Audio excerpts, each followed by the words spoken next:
How's everyone doing? Welcome in, welcome in.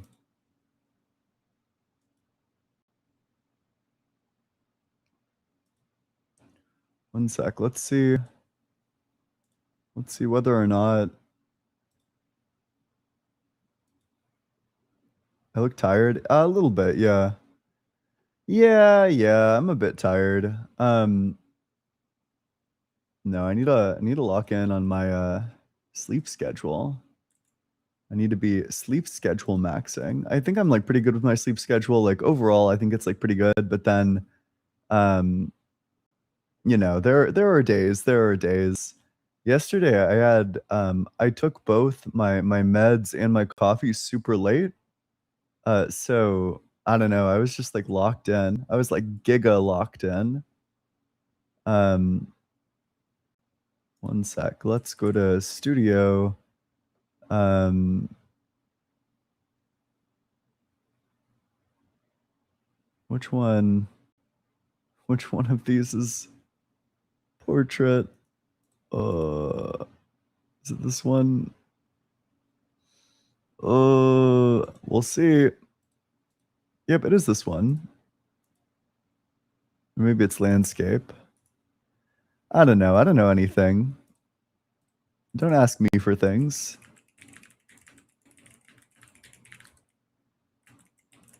Thoughts on agnosticism? That's chill. I think that that's like a depending on like your position. I think that that's like probably reasonable. Can't go wrong.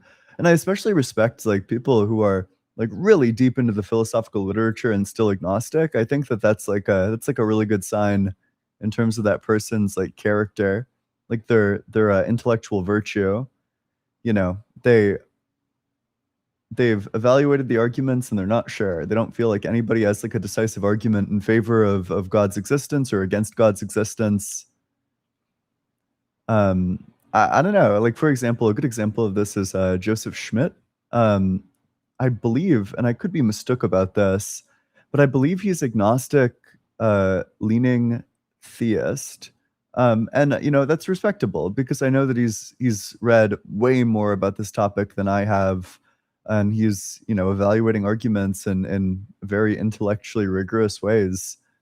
So I respect that. But make sure you're double tapping on that screen, sharing it with your friends, doing all that good stuff. What would you call a Gnostic Christian who was agnostic about it all? It's kind of confusing to me when somebody says that they're an agnostic Christian. Like, are they saying something like they're not sure, but they're just going to think that God exists?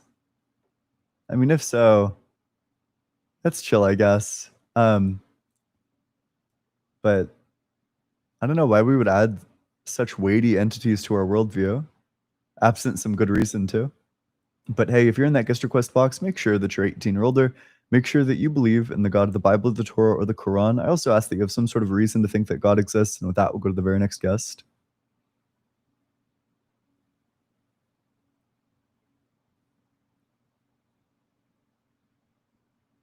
Hey, how's it going?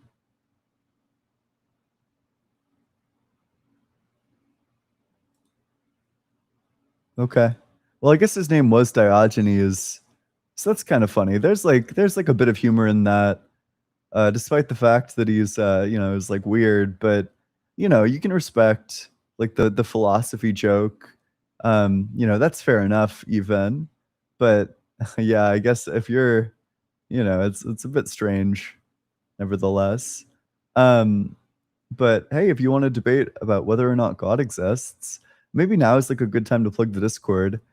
Um we're reading Michael Humer's Knowledge, Reality, and Value in the Discord. We are this upcoming Saturday reading the chapter on metaethics, which is like the study of like the nature of ethics, right? It's like the study of like what does goodness refer to? Like what sort of property is goodness?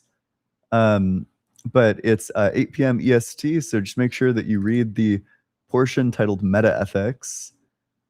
One sec. Let's get the notepad synced up on. How do I? Uh, Gosh, probably should have done this beforehand, but nevertheless, okay. Let's get rid of this, and then...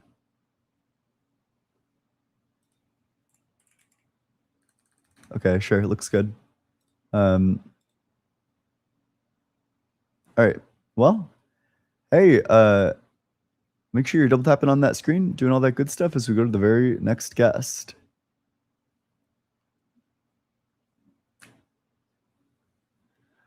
Wait, sorry, so we're doing the God debate. Do you think God exists?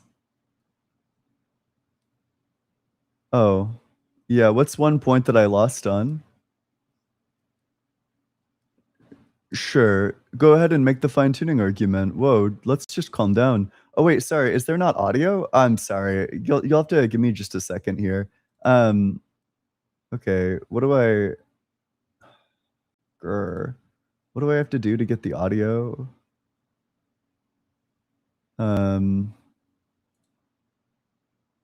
You'll have to forgive me.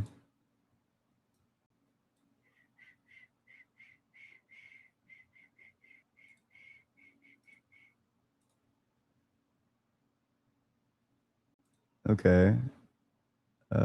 Media. Screen share. Window. Share. Okay. Let's reposition it. Okay, wait. Try saying some words. Okay. You have multiple clips of people cooking me, multiple examples. Wait, okay, but I'm wondering if the audio came through, or I don't know. Let me know. Oop, I fucked it up. I shouldn't have. But need to add audio. Oh, I did the thing again. Gosh, this is why everyone keeps cooking me, is because I'm so ragingly incompetent. Yeah.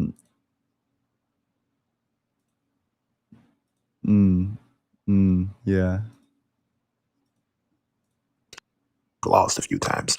Okay. I will say you are a smart guy, though. Obviously, people watching see that, but there are people who have more experience on this topic than you. Okay, wait. I think the audio is coming through now. Molly, is the audio coming through? Let me know. Okay, that's great. Sure. So let's start over. How old are you? 30 years old. Yep. And what religion? Christian. Catholic specifically. Okay. Yeah. And what makes you think God exists? Yeah. So fine tuning would be my personal argument. That'd be my personal argument. Yeah. What do you think is finely tuned? I would say everything just our hearts, our organs are all in the right places. Our hearts just happen to be beating at the right place. We just happen to have enough food on this planet. We just happen to have people who work. Why does my kidney produce rocks? Dude, it doesn't total to ending the entire process. So why would my kidney produce rocks as one of the things that it does? So does that completely end your existence? I just want you to answer the question. Why would you say that my kidney produces sharp rocks that cause like agonizing pain? Dude, there are people who have cooked you on this topic. You don't want to get cooked. It sounds like you have no answer to the question. I mean, if I was so easy to cook on this topic, you'd think that you'd have like a killer response to this. You said that all of our organs are finely tuned, that they serve a perfect function. Why does my kidney produce sharp rocks that cause me agonizing pain? Why would that be a thing that it does? Yeah, absolutely. So it doesn't end the process, meaning your kidneys still function just enough for life to continue. It's not like that causes people to cease to exist, is what I'm saying. So you're just saying our organs work exactly well enough for us to continue existing? Yes. But couldn't they work in such a way where they wouldn't cause us like pointless agonizing pain? You've gotten cooked multiple times. What question did I just ask you, and how do you think that answered it? You asked me about kidney stones, obviously. What was the specific question that I asked you, and how do you think you answered it? L Dodge, are you not tracking? I don't know what you think like wheezing into the microphone is going to do for you at a time like this. If what your debate strategy relies on is forgetting the question, then what I'm going to do is just remind you of what I asked you, and then we're going to proceed from there. Could our kidneys sustain us in existence without causing us horrendous suffering? That's not relevant, but yes or no? Because we're still able to survive. We're still able to make it to the next day. Yes or no? It hasn't put an end to the species. Yes or no? Okay, ask the question one more time. Could our kidneys allow us to continue living? Could they sustain us in existence and do all the functions that they normally do with respect to filtering without producing rocks and causing us agonizing suffering? No, no. In a perfect world, Sure. yes, What but would be not the in a, contradiction in them doing that? because it's not necessary. Ian, we're still So if able to make something's not necessary, it's impossible?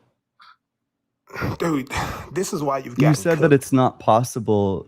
Is that correct? So you're saying because it's not necessary, it's not possible. Are the kidney stones necessary? It's a byproduct. It's a Are they byproduct. necessary? Yeah, it is actually. It's a Okay, byproduct. so what would be the contradiction in the kidney not producing kidney stones? It's the same as your fingernails growing, like it's a byproduct. They're What not would be the necessary. contradiction in our kidneys not producing kidney stones? Dude, you want to hyperfixate on this one point, man. Are Just you answer the serious right now? question. You Dude, said that you're going to cook me. multiple people have cooked You got dude. beat the There's fuck down clips. in this discussion, and I'm sorry that it didn't go well for you. Oh gosh, I don't know why this spray bottle is engaging in sophistry with me. It's like the dude who does the intro for Gorillaz Feel Good Inc. like wandered in here, and he's doing his iconic laugh. Surely this is not like See, the winning rhetorical strategy at a time like this. You know, dude, you I thought you talked were a mad scientist. Now, shit, and then now you you're a can't answer comedian. this like super basic So, question. All so you've now done he's a comedian. Is is he a walk comedian or into a scientist? I dabble in a couple of jokes. You know, I'm sorry if they upset you. I can stop doing jokes if No, it I was like need you too to much for answer this you. question. Was the Okay, wait, Artemis? sure. So can you concede that you have no Wow. explanation for this? I just don't know why this spray bottle is continuing to engage in sophistry with me. This is an L dodge. L dodge. You're dodging the question. You're dodging the question. Okay. You're dodging it, dude. All right, now, Are do you you think that do you think do you like think that whispering that into your microphone is like a good dude, rhetorical look? dude, you need backup. You need Dr. Blitz. You need some backup because you I can't don't need handle it. any This is backup. embarrassing. This is embarrassing. In fact, like I almost wonder if what I need is like a picture book, or perhaps like what I actually need is like my trusty keys so I can jangle them and keep your attention long enough for you to actually listen to and respond to the question. What Dude, you is need your Dr. Blitz. explanation? Why would God choose the kidneys that produce kidney stones instead of the kidneys that don't produce kidney stones? Why would God do that? Yeah, so I mean, it's not perfect, but it's still we're still able to make it to the next Oh, day. wait, so if it's not perfect, then why would I think God made it? It's not very finely tuned. It gets the job done. It gets the job done. It causes agonizing suffering. Why would God choose the kidneys that cause agonizing suffering instead of the ones that don't? Listen, man, if you want to zoom in and hyper focus on this one I do. specific small nitpick, then I do, yeah. this is embarrassing. This is really embarrassing. I don't feel embarrassed. Maybe it's just Man, the autism. Dude, you need Sam and Dr. Blitz because you can't handle me on your own. No, Now I want to talk about. I think what I need is like Miss Rachel. Why can't you answer a Somebody's simple question? like, it's like somebody who's stepping on these bagpipes. Dude, why can't you just talk about the Artemis It's moon? like the sound that my dad would make when I was like 5, and I would like sit on his chest, and like all the air would come out of his lungs. Dude, I'm begging you. At this point, I'm begging you to talk about the Artemis moon. It's a God debate, bud. I'm sorry that the God debate went like really bad for you. Dude, you've gotten cooked multiple times by multiple people. You got the fuck beaten out of you in this discussion. Multiple people in We've multiple debated this sections. for like 6 seconds, and you got spawn killed on it. Have you not read the comments and the watched very the clips first question? You had no way to answer it. But if you want to pivot away because you had nothing to say in response to kidney stones, you know, our organs are finely tuned and, you know, they cause us agonizing suffering. God could have made them in a way where they didn't cause agonizing suffering. He chose to have them cause us agonizing suffering. You have no explanation for why God would do something like this. And we have good reason to think that a God wouldn't do this insofar as he's infinitely empathetic, and empathetic beings are opposed to suffering. But, you know, setting all of that evidence aside, yeah, what's one argument in the past that you think that I've lost on? God has showed me multiple clips if you're getting cooked, dude. It's yeah, like what? So the argument, like I said, fine tuning. Now you wanted to go to talk You said that multiple stones. people have cooked me on this. What are their names? Dude, it's what do you mean? What are their names? You don't know what it means to have a name? They don't have names, dude. They don't have names? Are you? Come on now. Where'd you see the clips? YouTube. Okay, what channel? YouTube.com. Yeah, what channel? What's the YouTube channel? I could double check. This is humiliating, by the way. Dude, this is embarrassing. Okay, I agree. It is embarrassing. If you had a bit more humility, it probably wouldn't be. I want to talk about fine tuning. He's doing like the double, triple wheeze. It's like a Dude, 10 out of 10 wheeze right there. It was like a. the, the wow, dude. The problem with your argument is that you're talking about body organs. I'm talking about the universes and the environment. As in, You like the didn't talk sun. about the heart? When I asked you what's finely tuned, you didn't say the heart? Yeah, so the Is the heart heart an beats at the. organ? Yep. So the heart beats at the Sure. So then perfect. you were talking about fine tuning with respect to organs. The Damn, heart another beats. contradiction. The heart beats, dude. You're going 100 miles an hour. You got to Yeah, slow I down. know. You're You got going to like slow down, dude. 3 You got miles to an slow hour. down. I know I have to The slow heart. down for you. The heart is in the perfect place. It beats at the perfect rate. Takes the perfect amount of calories to You know, our power it hearts beat at different rates. within a certain range that allows life to continue. Exactly. Though That's not very finely tuned. yes, it is. If My the heart range could range from like 60 beats per minute to like 120 beats per minute. and that all allows life to continue. Do you Though know is that my that's point. like a range of like a 100% increase? Yeah, and there's no issue with that because that range allows life It's just to not continue. finely tuned. Yeah, yeah, it is. Yes, it is. Absolutely. Why? Because there's no. It doesn't have I to mean, be like. if my heart instead beat at 59 beats per minute, would I die? No, that's still perfectly fine Oh, tuned. what do you think fine It, tuning is? I think you're a bit it, confused. no, Are it's you just still. saying like it functions? Finely tuning, Yeah, yeah, yeah. finely tuned things specifically refers to the idea that if it was changed even slightly, that it wouldn't function anymore. But you I'm could talking. change the heart quite a deal and it could still function perfectly well. So yeah, so if somebody's sleeping, their heart rate's going to be low. If you're exercising, it's going to be high. But either way, it's still within the range that allows life to What do continue. you think That's my fine point that I'm tuning trying to. is, was the question. The range is fine tuned The itself. range is fine. That's what So I'm if the saying. range You're were trying to pinpoint a different, specific BPM, if the a range were RP. different, it wouldn't work? If it was outside of the range, it wouldn't work. And that's the thing is that Sure, your and the range heart. itself is just defined by the range under which it works? See, like right now, your Is that heart's pounding out your correct? chest. You're nervous. Your heart's beating fast because you're That's nervous like right now. great So I understand. psychoanalysis. Do you think between the two of us, I'm the one that sounds nervous? You know, go for the personal attack and then subsequently wheeze into the microphone. Do you think that that's like the winning rhetorical tactic? Your heart's beating fast I've right now. slammed you Matter so of hard that fact. you're concussed. You're afraid of engaging on the substance of this discussion, which is why all Oh you can man, this do is is embarrassing. personal attacks. Nah, dude, I've seen Is that multiple the clips rhetoric? of you get. Is that how it works? You know, I've seen you're so multiple clips of stupid. You you. probably need a caretaker to wipe your ass. I, dude, I've Is seen that multiple clips. name one? Yeah, fine tuning. I've seen you on a Fine Jubilee platform. on Jubilee. Do you I've think I seen. lost to Jordan Yeah, Peterson? it was close. It was close. It was Sure. close. What's one point Jordan Peterson made that you think I lost to? Yeah. So unfortunately, you don't have a mute button there like you did here. Fucking So that's why. brutal, dude. I haven't muted you a single time, by the way. You're delusional. But Yeah, what's I've seen one you do it in the argument that past. Jordan Peterson made that I didn't respond to? It was a good one. It was on Jubilee. I seen He you, has and there was the nothing to other. say. You said Jordan No, Peterson because beat there, me on Jubilee, but you dude, can't that name a was like single argument that I lost on. here's the thing. That was like a year ago, dude, and it was Yeah. embarrassing for you. It was So specifically, you're saying that there's like lots of clips of me losing debates. Can you name one? yeah, specifically when you don't have Dr. Blitz and Sam to help you. Those are I the don't ones have where Dr. you Blitz or Sam right now, and you're still getting beat the fuck down. I mean, how would you account for that in your worldview? How do you account Every for time you pipe the fuck up, you just get beat the fuck down. You're how getting do you account rhetorically for sawed in half right now. how do you account for the fact that the sun is the perfect distance from the earth and it doesn't melt the earth and the earth What doesn't question freeze? did I just ask you, and how do you think that answers that? Dude, your heart is pounding right now. What Talk about the question did heart. I ask you, and how do you think that answers that? You talked about Jordan Peterson. I What know it's question? What was still my tough. specific You're question, still and trying to get what over did that you loss. say I to do feel. answer I it? understand. You're getting over that loss. Oof. It was He wasn't embarrassing debate. listening.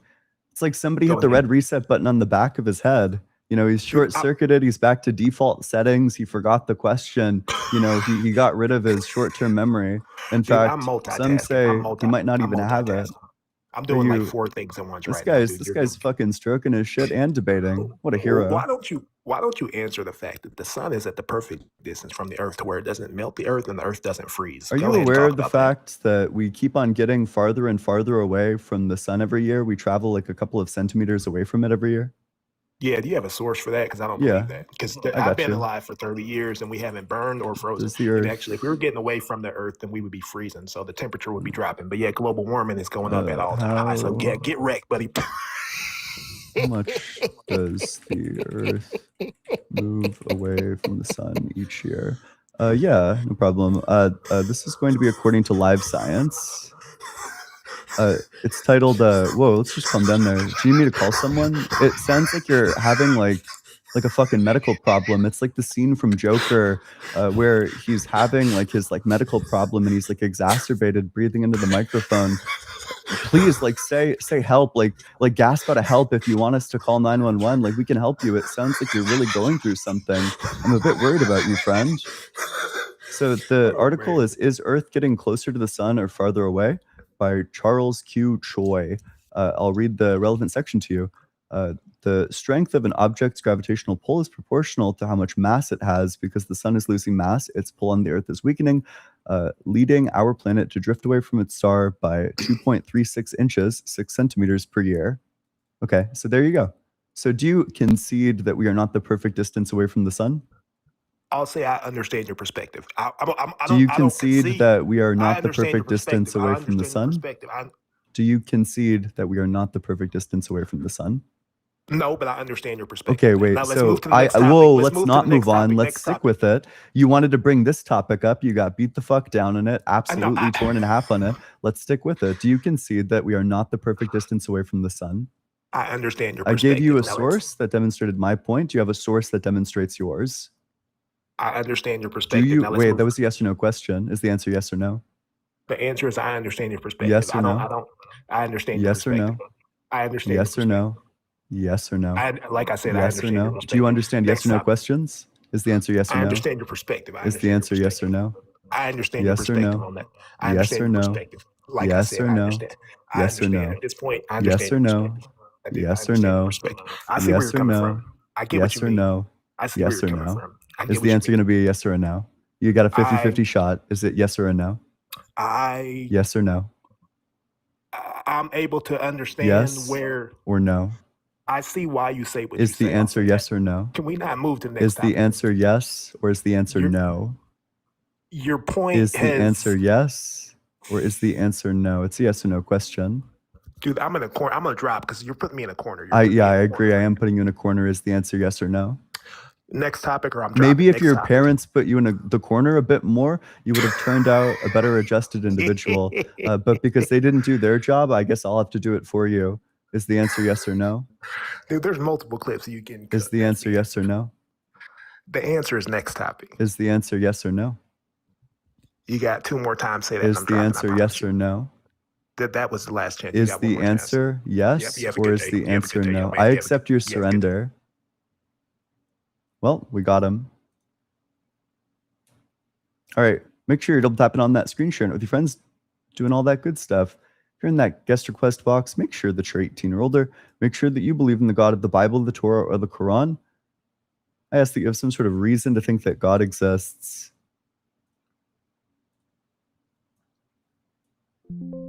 Let's get the very next guest up. Maybe we'll drink some water.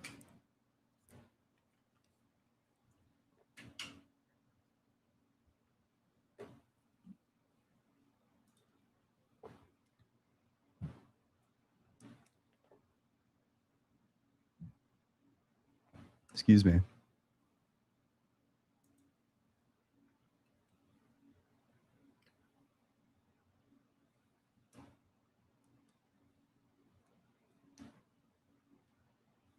Oop. Okay, that person did not join. Hey, how's it going? Hey, how are you? Doing well. How old are you? 20. Okay, and what religion are you? I'll be Islam. Oh, wait 1 sec. Let me turn my audio up. Okay. What makes you think God exists? Yeah, so I would say that under a materialist account or atheist account, you can't really explain consciousness. Okay. Under the theist account, how do you explain consciousness? Yeah, under a sort of idealism view, I would hold, You don't hold to. You're not a theistic idealist, are you? in a sense, yeah.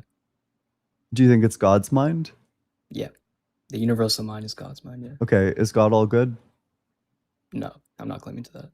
You don't think that God is all good? So the Quran doesn't make, I don't know, like if we went through like his 99 names.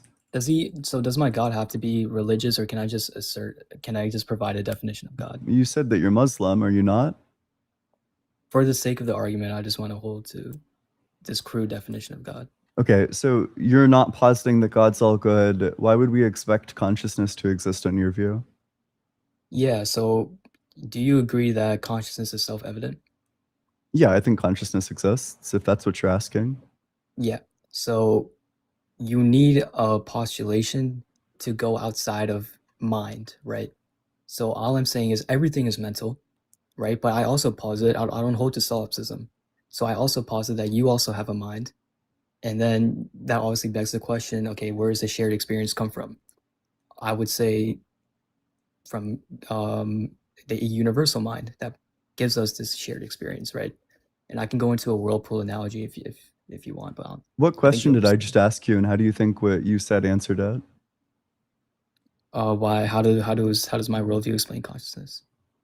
Why would we expect consciousness, our consciousness specifically, on your worldview? It's self-evident. I'm not asking like an epistemic question, like how do we know we're conscious?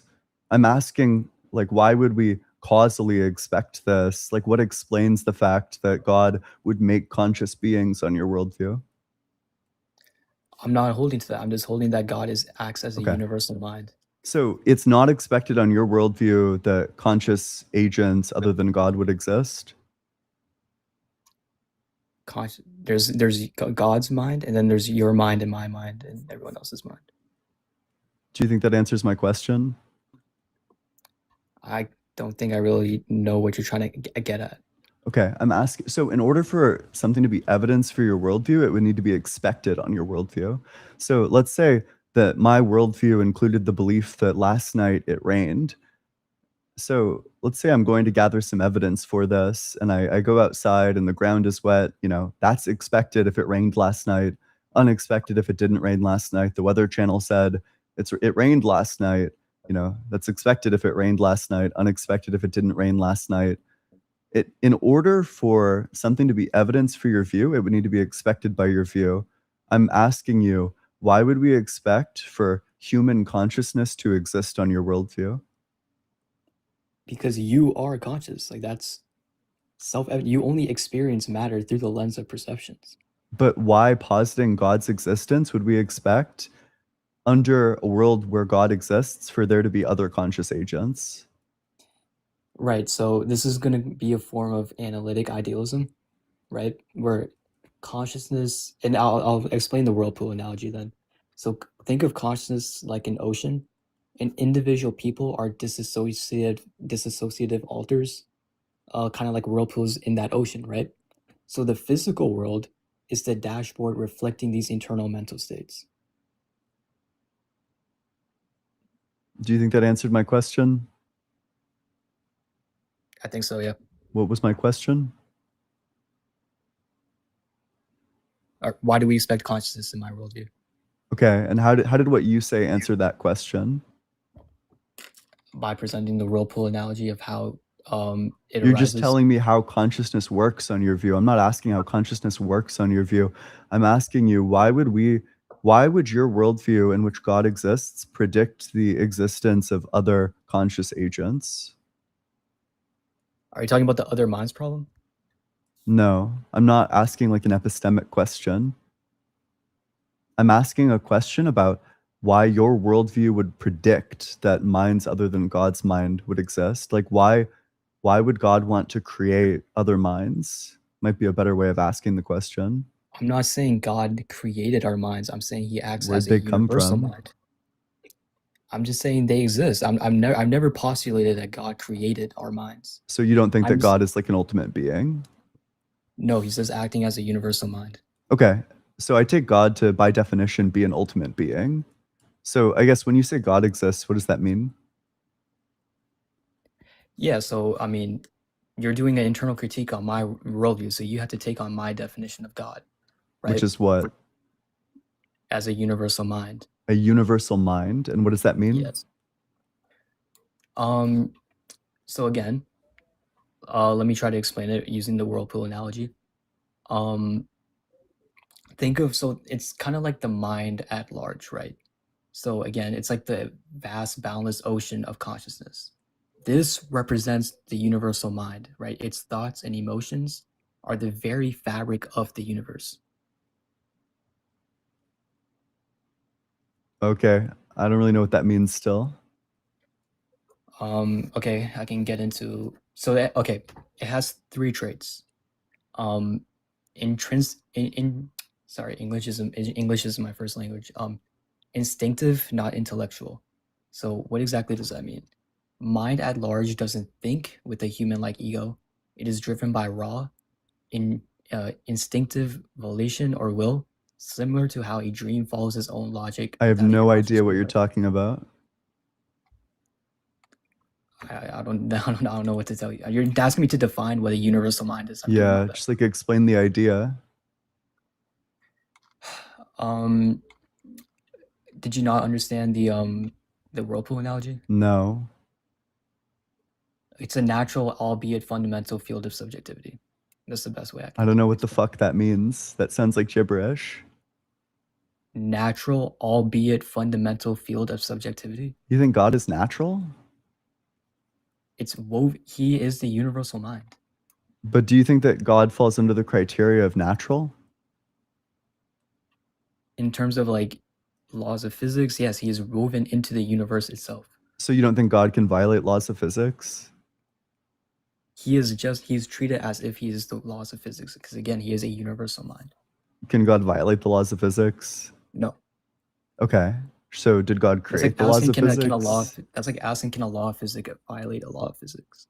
Okay, sure. So then at that point you'd be denying that God, for example, is supernatural or that he could do miracles. Again, you're strawmanning my definition of God. I've never Is that not postulated. true? Do you disagree with that? Do you think It God is doesn't matter. supernatural? It doesn't matter. I'm only Just bringing answer in the the consciousness today. question. Is God supernatural? No, he is not supernatural. Okay, yeah. So you would I don't know why you're getting upset with what I say. I'm not getting upset. Sorry. You literally Sorry agree if I with came off like it. that. Sorry if I came off like that. I That's didn't mean to. okay. Okay. So you don't think God can do miracles either? No. Okay. So then what would explain the existence of our minds? Like where did our minds come from? So Like causally, where did they come from? so you agree you have a mind, right? Yeah. Yeah. So mind is self-evident. I Simple as agree. that. What caused our minds to exist?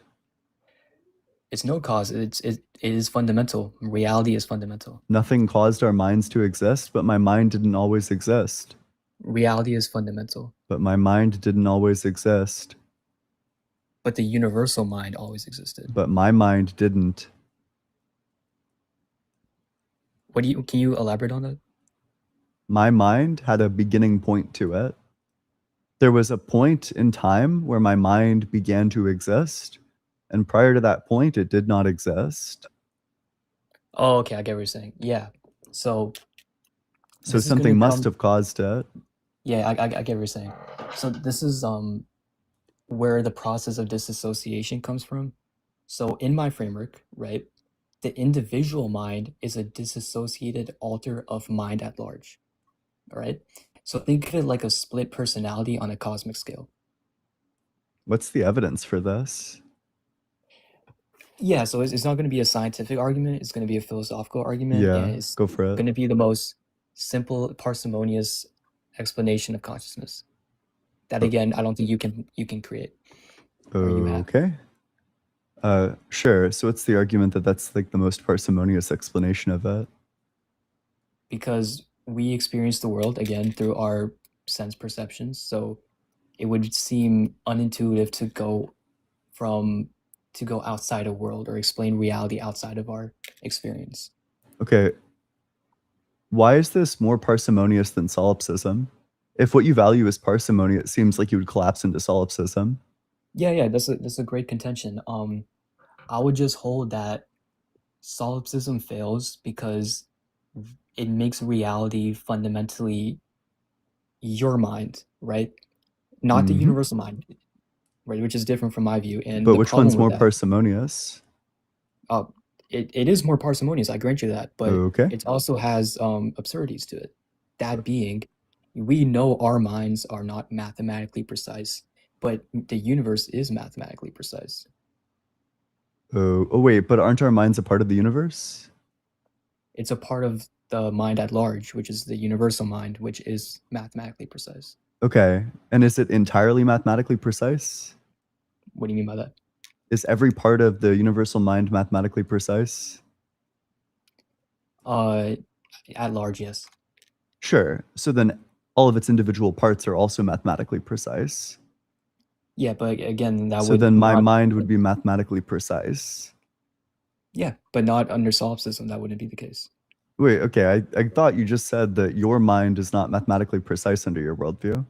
Not under solipsism. Okay, sure. Maybe I got confused. I thought you were talking about your worldview when you made that claim. And I guess, No, why is the that's solipsist's mind not mathematically precise? because the solipsist mind has to entail complete reality, right? My mind doesn't. So, under my worldview, so they need their mind to actually be mathematically precise as a whole, which just we know that's not going to be the case. Wait, why not? Yeah. Have you ever had a dream? Yes. And that dream probably wasn't mathematically precise, correct? Wait, so then our minds aren't mathematically precise? How it appears to us, yes, but the universal mind is still going to be mathematically precise Okay. because it creates reality. If that makes Is sense. your mind when you're dreaming mathematically precise? No. Okay. And is your mind when you're dreaming a part of the universal mind? Yes. Okay. And is the universal mind entirely mathematically precise? Yes. That's a contradiction. Okay, so this is how we typically explain it. To Maybe answer your question, wait, so maybe what I could do, maybe just to make sure that we're making progress here, I okay, could throw up a notepad and then we could get clear on what specifically you reject here. So my mind is not entirely mathematically precise. The universal mind is entirely mathematically precise. If the universal mind is entirely mathematically precise, then all of its parts are mathematically precise. My mind is a part of the universal mind. So these four things are jointly inconsistent.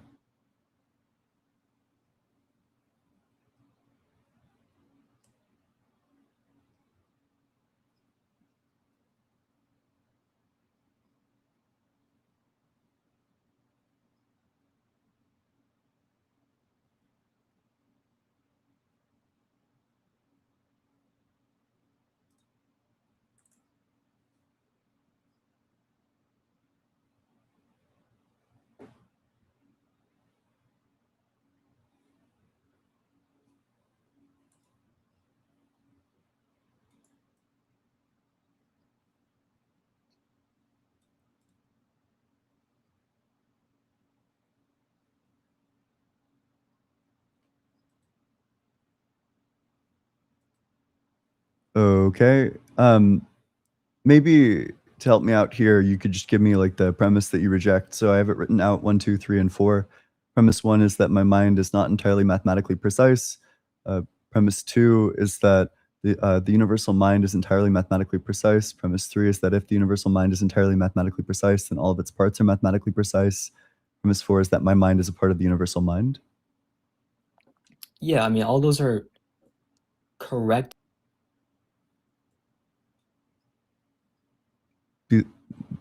This is contradictory. Feels messy because the complexity creates the illusion of chaos, if that makes sense. Okay, I have no idea. This is just a direct contradiction. I'm saying it's all mathematically precise. It just appears to be chaotic. Oh wait, shit. Apparently, is the audio cut? Wait, say more words. Hello, testing. Is the audio cut on YouTube? Why did that happen? Okay, wait, is it good?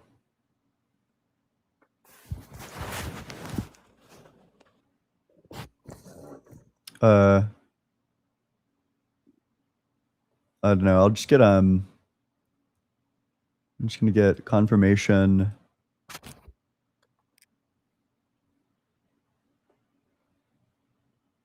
Let me just wait till I get confirmation that it's working. It's all good.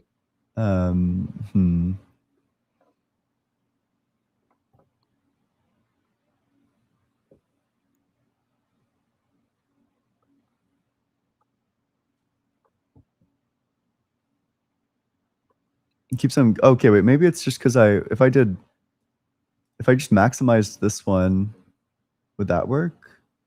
Okay, wait. Same. Would you mind saying more words? Yeah, testing. Okay. Did it leave still? Otherwise, I guess I could just do this. Okay. Sure. So I have like these four premises. So do you understand that these are like these four things together are contradictory? How exactly? I can't really see the first premise as being blocked, but Sure. I can. oh yeah, okay, yeah. Premise one, your mind is mathematically precise. I'm saying it appears, right? That is not, if that makes sense. Okay, but the reason why solipsism couldn't be true is because your mind is not mathematically precise. Exactly, and it constitutes reality. Okay, is it actually mathematically precise? In my view, or solipsism? In solipsism, like could the solipsist just say it's mathematically precise? No, because their mind. Sorry, I'll use gender neutral terms. Their mind, is what's the word I'm looking? Is constituting reality. Okay. My mind isn't. Okay, why does that mean that it couldn't be mathematically precise? Again, like, do you think your mind is mathematically precise? Wait, sorry, you're making the claim that even though we think that our minds are not mathematically precise, that actually in reality they still are? Under analytical idealism, yeah. Yeah. So then presumably what it appears to me to be is not actually indicative of whether or not it's mathematically precise. No, because my mind is just a part of the universal mind, which is going to be mathematically precise. Yeah, sure. But regardless of what explains your conscious experience, it's still going to be mathematically precise because under all of these views, whether it be materialism or, idealism or solipsism, it's the exact same experience. So either this experience is mathematically precise or it's not. No, so here's a distinction, right? Under solipsism, your individual mind, which appears to be, you agree, right? It appears to be not mathematically precise. Yep. This is going to constitute reality and ontology, right? Mm-hmm. I'm saying under analytical idealism, my mind doesn't constitute reality or ontology, is going to be the universal mind. Okay, this just doesn't address the critique at all. How? I mean, like pretty straightforwardly, you're making the claim that, you and the solipsist would have identical experiences. You're saying the experience is mathematically precise, but also that it's not mathematically precise. Okay. I can give you what's it, analogy to help you explain my view. Mm-hmm. Yeah. So this is why, in my view, the messiness is simply just a feeling, right? So if your mind is fundamentally precise, you're asking why do you why do we make irrational choices, all that stuff. That seems to That's not what I'm that. asking. But it seems to violate that, right? I don't even know. Okay, wait. When you say mathematically precise, what do you mean? Follows strict laws, right? But you Follows can say strict. Well, yeah, I think that's true. I think it does follow strict laws. But your mind doesn't seem to create that way, especially when you dream, right? It seems very messy. But the way in which it's producing this still follows strict laws, in my view. But again, you're trying to do an internal critique, right? You're saying, Wait, no, you're trying to argue that your view is better and preferable to something like solipsism. So specifically what's happening right now is we're doing comparisons between various positions. Right. So I already gave my answer as to why solipsism is wrong. It can't explain a mathematically precise reality. Why not? Because the mind when the mind creates a reality, which is again like a dream, right? It doesn't seem to be mathematically precise because you had dreams before, right? But why couldn't it be the case that it doesn't seem that way, but it still is? It doesn't seem. Well, that would just like not be satisfactory as an answer. Okay, well, I could say that it's not satisfactory as an answer to say that actually my mind is mathematically precise if you think dreams are violations of mathematical precision. Yeah. Okay, well, then the same critique would just apply to your worldview. No, because it's not my mind creating reality, it's the universal mind. But still, that's inconsistent with the fact that the universal mind is mathematically precise, whereas your mind is not. Yeah, so again, that's why I was trying to go into. Would you my agree that analogy. it seems like there is not a universal mind insofar as it seems like your mind is not mathematically precise? This is where I was going with my analogy, so I can give it to you if that helps. So I asked you like whether you agree or disagree with that. my analogy is going to help explain my answer. Okay, but do you agree or disagree with it first? I agree that my mind appears to be mathematically imprecise. What did I just say? You said, how can the universal mind be mathematically precise but not your mind? No, what I'm saying, the specific chain of logic that I'm asking you about, how can it be the case that, or sorry, would you agree that it seems like our minds are mathematically imprecise? And if our minds are mathematically imprecise, then there is no universal mind. Therefore, it would seem that there is no universal mind. I don't understand that. Okay, let me.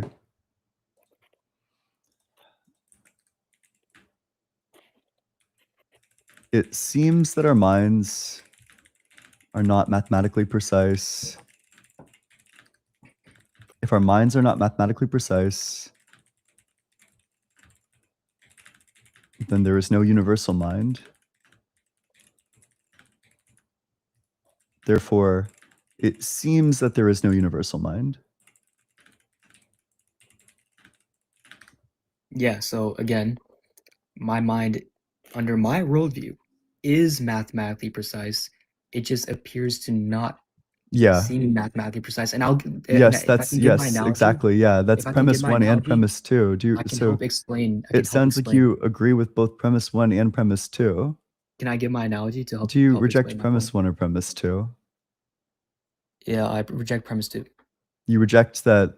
So, for example, you would say that like a universal mind existing does not require mathematical precision. Universal mind. What is that? I don't understand what that means. That if the universal mind that you're describing exists, then our minds would be mathematically precise. If a universal, yes, our minds are mathematically precise. Yes, in my worldview. That's the contrapositive of premise two. These things are logically equivalent. My mind is mathematically precise. Yeah, so then you would agree with premise two. If our minds are not mathematically precise, then there is no. Sure. Okay. Yeah. So you agree with premise two. Do you agree with premise one? It seems that our mind are not mathematically precise. Yeah. So then it would follow then that it seems that there is no universal mind. No.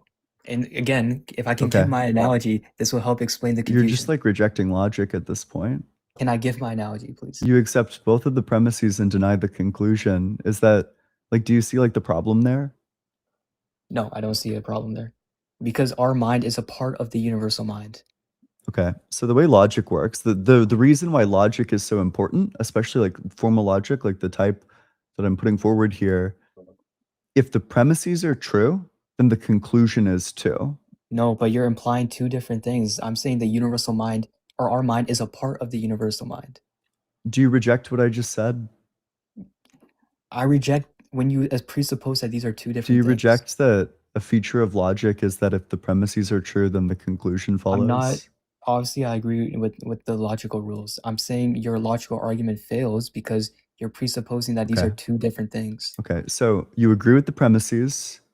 Do you agree that it follows, or you disagree with the premises? I agree with the way you're defining the terms. Do you disagree with premise one or premise two? Otherwise, do you agree with the premises? I disagree with the way you're defining the term mind and universal mind. Do you disagree or agree with the premises? Okay, premise one, I agree with. It seems that our minds are not mathematically precise. But again, we shouldn't use intuition to come to philosophical conclusions. So Okay, and then if our mind, but you would agree that intuitively, a universal mind doesn't exist. intuitively, but again, why we should never use intuition to come to philosophical conclusions. Okay. I mean, I think that that's like a bit of an absurdity on its face, but I guess we can set that aside and we can just see if you reject modus ponens. So if P is true, then Q is true. P is true. Therefore, or wait, sorry, it's the reverse. It's P. P is true. If P is true, then Q is true. Therefore, Q is true. Do you accept this or reject this? I accept this. Okay. And can you acknowledge that that's the structure that this argument follows? I reject the definitions of your terms. I'm using them in the sense that you're using them. What do you mean? You were the first person to use these terms. Whatever you mean by them is what I mean by them. Again, logic isn't a good way to come to truth in reality. Logic isn't a good way to come to truth? Yeah. Is that a logical claim? I can make a logical argument that the earth is flat. Is that a logical claim that you made just now? What? Is it logical to believe that logic isn't a good way to arrive at truth? Yeah. Then it's self-defeating. I can make a logical argument that the earth is flat. It doesn't mean you just defeated your own premise. You just said that it's logical to believe that logic is not a reliable arriver at truth. That means that under your very standard, the thing that you just said would be unreliably true. What I'm trying to say is that just because you can make a logically sound argument doesn't make that argument valid or likely. It does, actually, right? If you make a logically sound argument, by definition, it's valid. And by definition, it's likely. In fact, it's guaranteed. I can make a logical argument that the earth is flat, but that doesn't mean the earth is flat. No, you couldn't. Yes, I could. Then do it. Okay, when I look outside, it appears flat. And what inference rule does that follow? It doesn't matter. This is Philbro nonsense. Do you think logic is Philbro nonsense? You don't think like the rules of valid inference is like something that's like worth understanding? Logic without evidence is pretty much useless, yes. Okay, but you can do both. Yeah, and you can use logic with evidence, yeah. Work your evidence into logic, and that would be a good logical argument. If something follows a valid inference rule, what makes it valid is the fact that if the premises are true, then so is the conclusion. Okay, so if you reject logic, then how are we even supposed to have this discussion? I mean, like, what's the point of like going about like reasoning and trying to figure out what to believe? If, I mean, you're saying that we shouldn't follow the rules of valid inference. I never said that. I'm saying you said that we shouldn't. That logic is not a reliable way of arriving at truth. I have to get a word in. I'm saying using the pure logic itself is not a good, reliable method of getting truth about our reality. That's all I'm saying. What's the argument for that?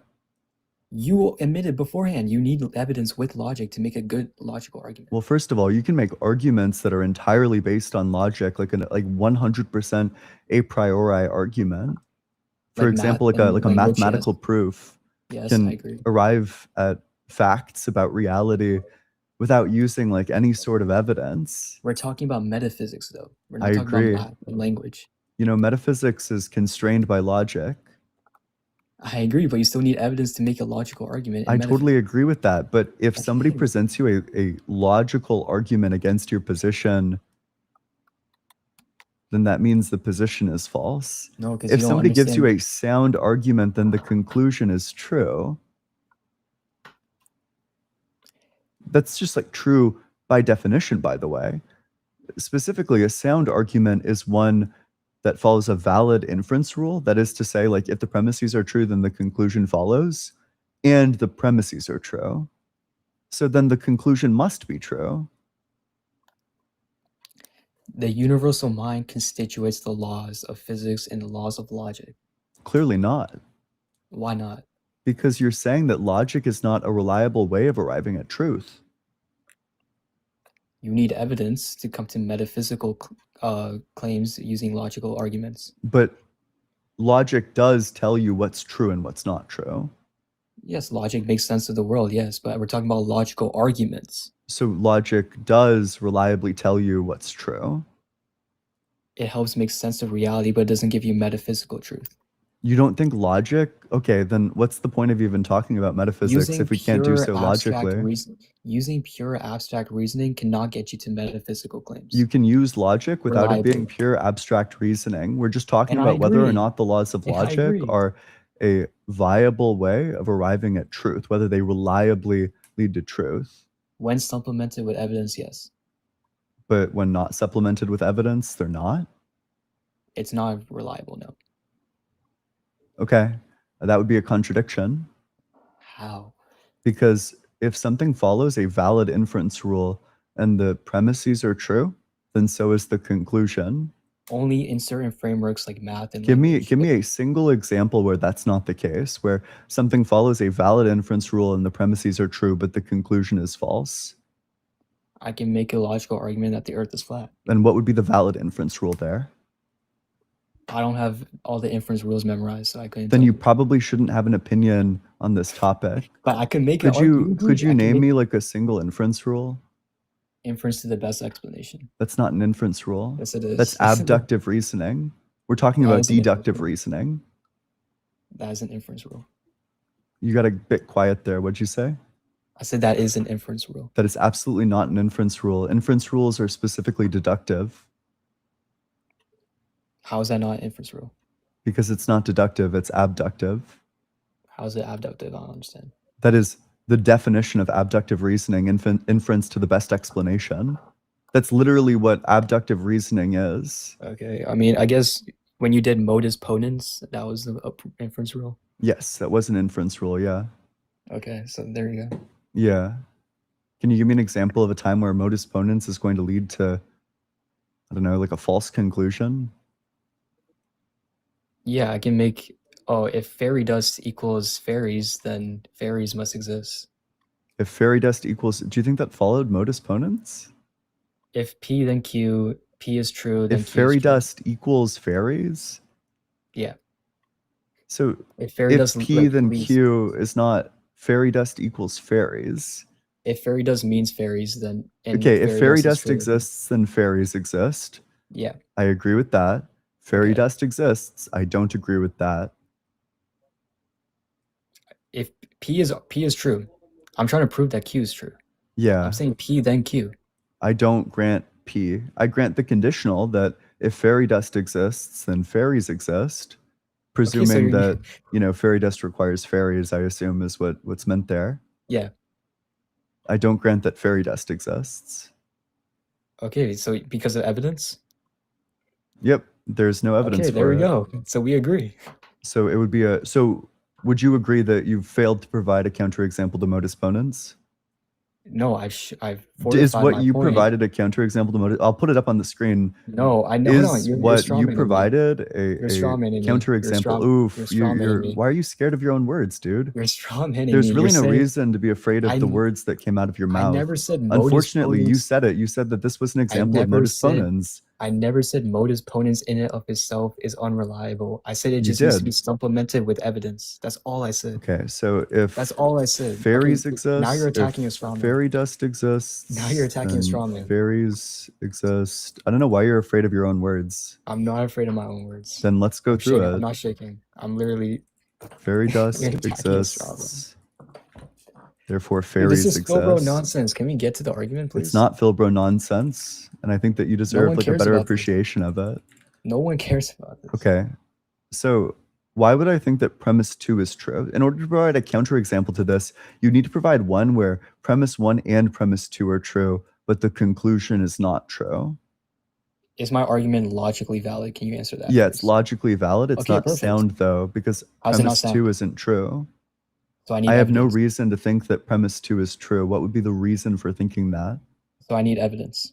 Yeah, you would need some demonstration that this is true. So you agree with me that logic needs evidence? Your claim is that there are instances where modus ponens is invalid. Stop trying to shift to a different claim. Okay, that's not what I meant. That is exactly your claim. We can list. Do you want me to check the replay and we can get Then your I words back misspoke. to you? If I did say that, then I misspoke. Okay, cool. Sure. So is modus ponens strictly valid?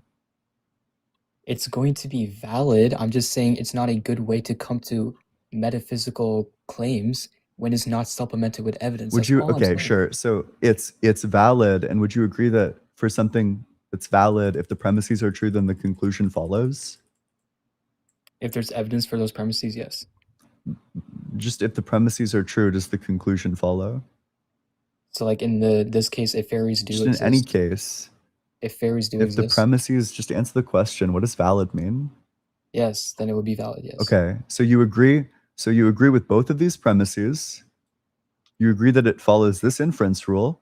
You agree that if the premises are true and it follows an inference rule, that the conclusion must follow, and you reject the Again, conclusion. Is that correct? just because there seems to be Is that no correct? the logic Did is I the- accurately summarize the what's argument going is on logically currently? valid, but you refuse to acknowledge And- my point where I And said you accept the intuition, premises. where I said intuition shouldn't be a good way to come to conclusions. Wait, sorry, do you accept or reject the two premises? It's a logically valid argument. I'm just saying it's Do a you bad accept one. the premises or do you reject them? I accept the premises. Sure, so you accept that it's valid, and valid, of course, means that if the premises are true, then the conclusion is true. So you Mhm. accept that if the premises are true, then the conclusion is true. You accept Mhm. that the premises are true, and you Mhm. deny that the conclusion is true. It seems that there is no universal mind. I agree with that. That does not mean there is no universal mind. Okay, Again, sure. So then you would agree that we have good evidence against your position. No. You don't think that seemings give justification for belief? Intuitions, no. They're not good. Intuitions can clash. Okay.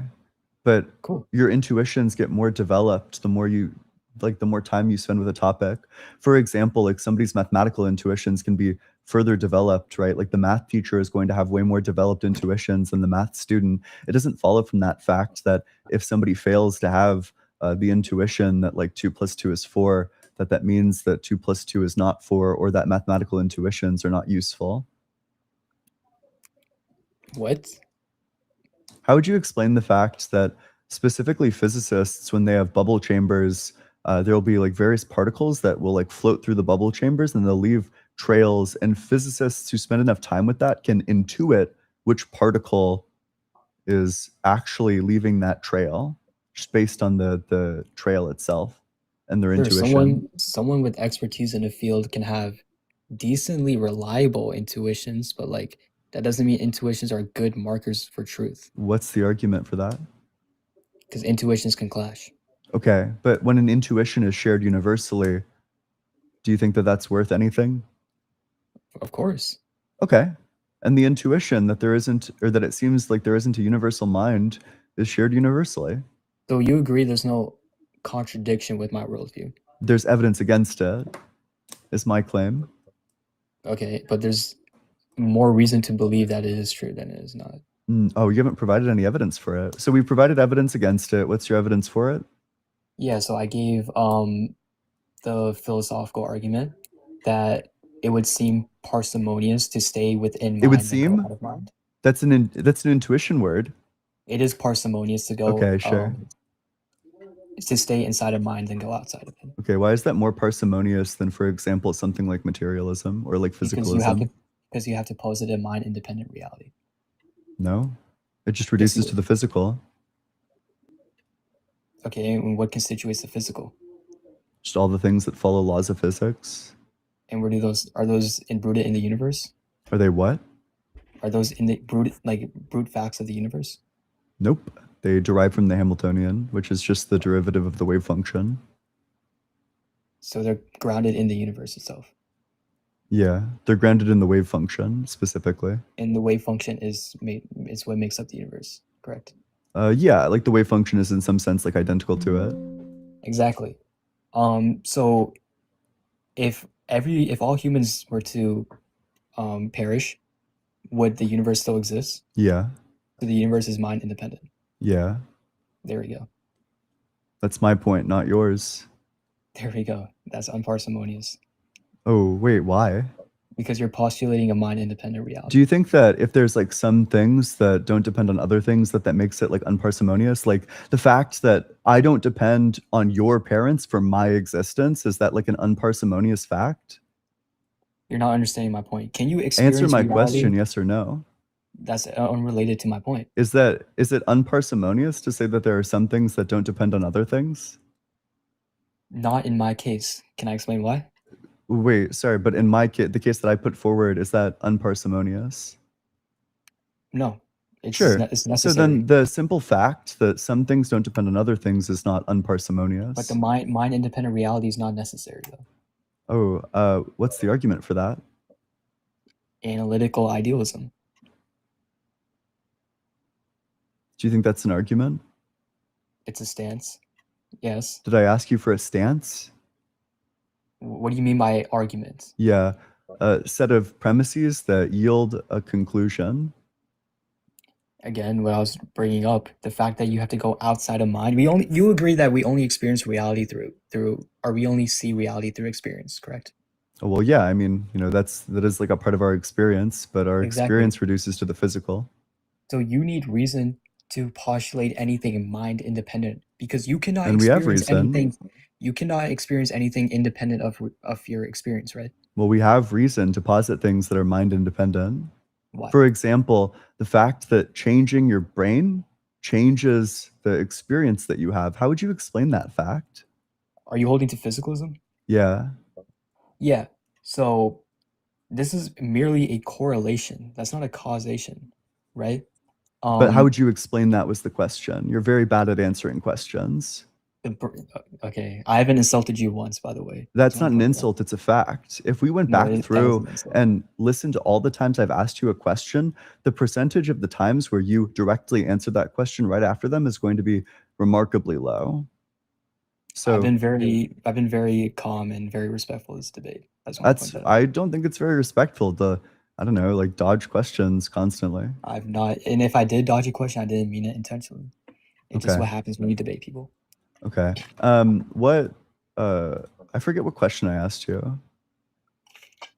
You asked about the neural correlates of consciousness. Yeah, sure. Yeah, what would be your explanation for that? Yeah, so it's going to come down to the transmitter analogy. So I'll explain it to you. If you smash a radio, the music stops, right? You, as a physicalist, would say the radio created the music. Me, as an idealist, would argue the radio was simply tuning into a signal.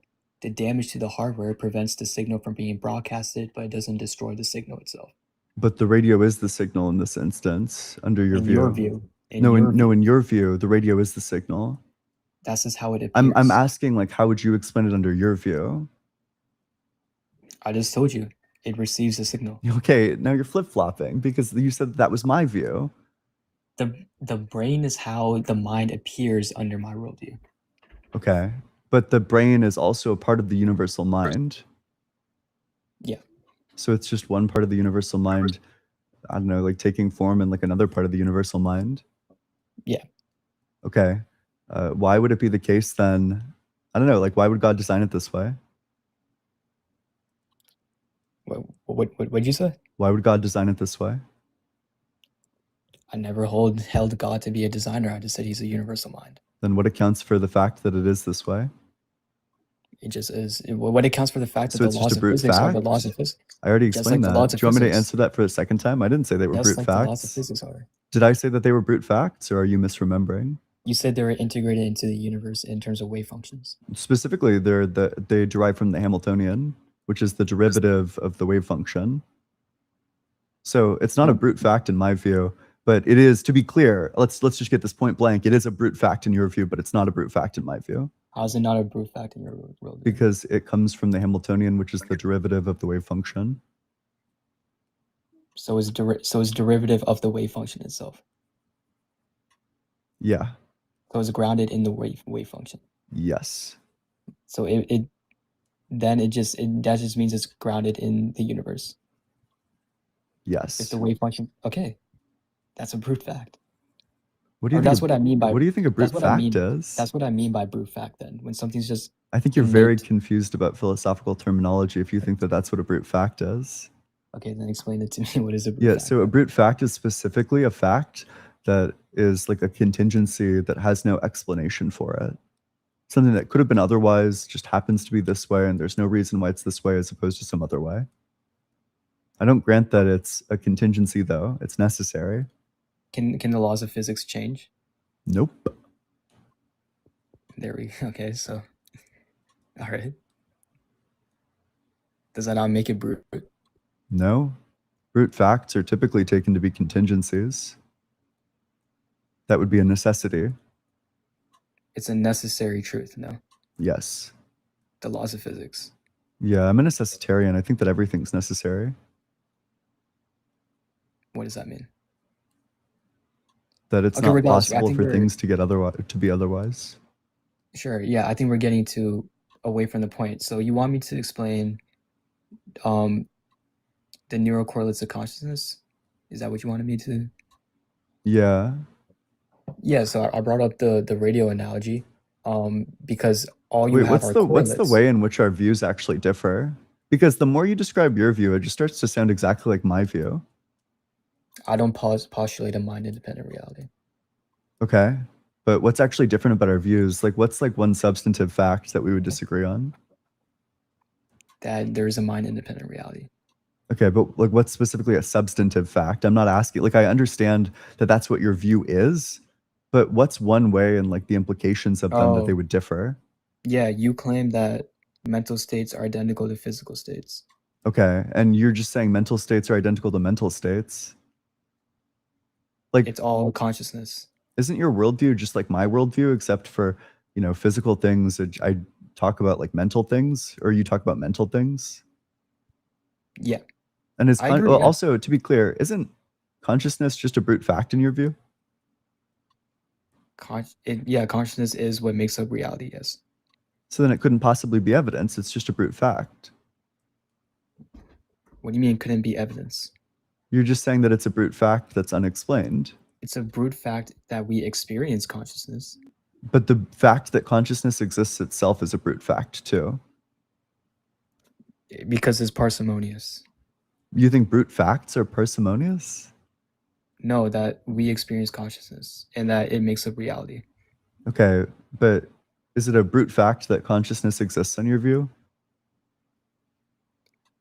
Yeah, because we experience it's And self-evident. do you think that brute facts give evidence? It's self-evident. But do you think that they provide evidence for hypotheses? I don't Saying like understand. reality just is that way with no explanation? Yes, because we only experience reality through we only see reality through How experience. does that give evidence for a view?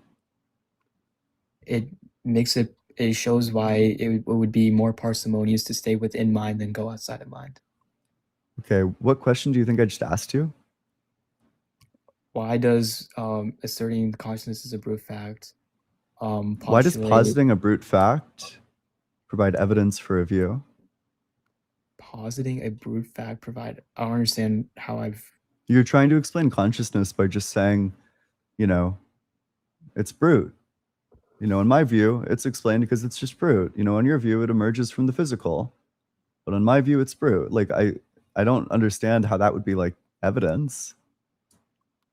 so again, we both agree that consciousness is self-evident, right? Okay, I don't know why you keep going back to that. This is like Because in my epistemic and point, irrelevant, as has already been explained like that's the 3 or 4 point, though. times. I'm using our epistemic limitation to create an ontological worldview. Okay, but it's like an epistemic point. Nobody's contested this. It's also not relevant. It doesn't lead to your conclusion in any way, shape, or form. So the simplest explanation is that everything is still going to be within mind. Okay, so maybe what I can do, because I formalized some arguments for you, maybe you could go ahead and formalize an argument for me. In terms of what? Just the argument that, I don't know, like the universal mind exists. Didn't I already go over that in terms of shared experience? Okay, so what's premise 1? No, didn't I already go over this in terms of shared Didn't experience? I already go over this in shared experience? Is that premise 1? No, bro. Come on. What are we doing? Sure. What's premise 1? But can you agree that I already went over this with Wait, shared but experience? can we agree already went over this with shared experience. Is that premise one? Premise one is wait, but can we agree I already went over this with shared experience? All right, fine. For universal mind existing, okay. For premise one, a single mind can contain disassociated segments that are unaware of each other. Contain disassociated segments unaware of each other. Okay. Okay. Individual human beings have private experiences but inhabit a shared world governed by the same laws. Individual human beings have wait, they have what? Have private experiences but inhabit a shared world governed by the same laws.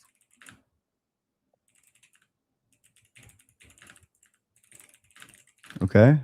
Therefore, individual minds are disassociated alters of the one universal mind.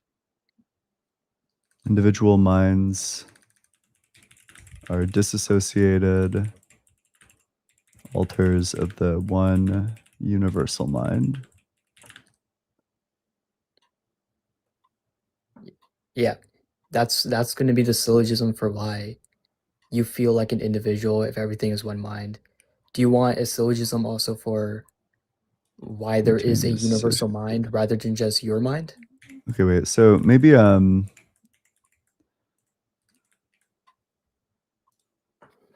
maybe I'll be like super charitable and I'll help you out here and make this valid. So if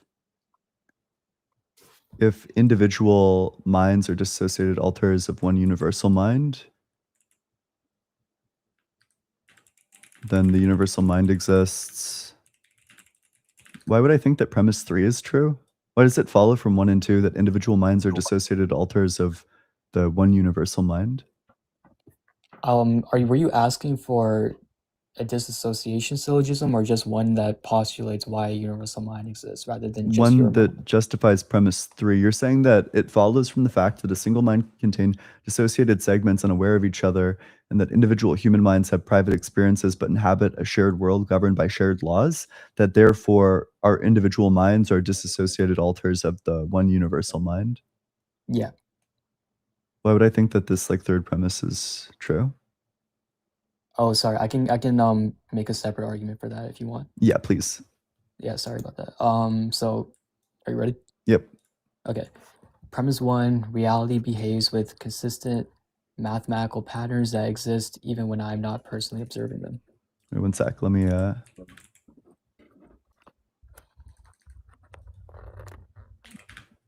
say that again. Reality behaves with consistent mathematical patterns that exist even when I am not personally observing them.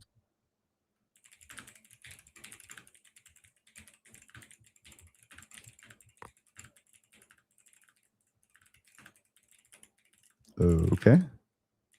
Okay. Premise 2, since reality is fundamentally mental, which I can establish again, these consistent patterns must exist within a mental framework. These consistent patterns must exist in a consistent framework. Therefore, there must be a transpersonal universal mind that maintains these patterns outside of individual human consciousness. There must be a transpersonal transpersonal universal mind that what? That maintains these patterns outside of individual human consciousness.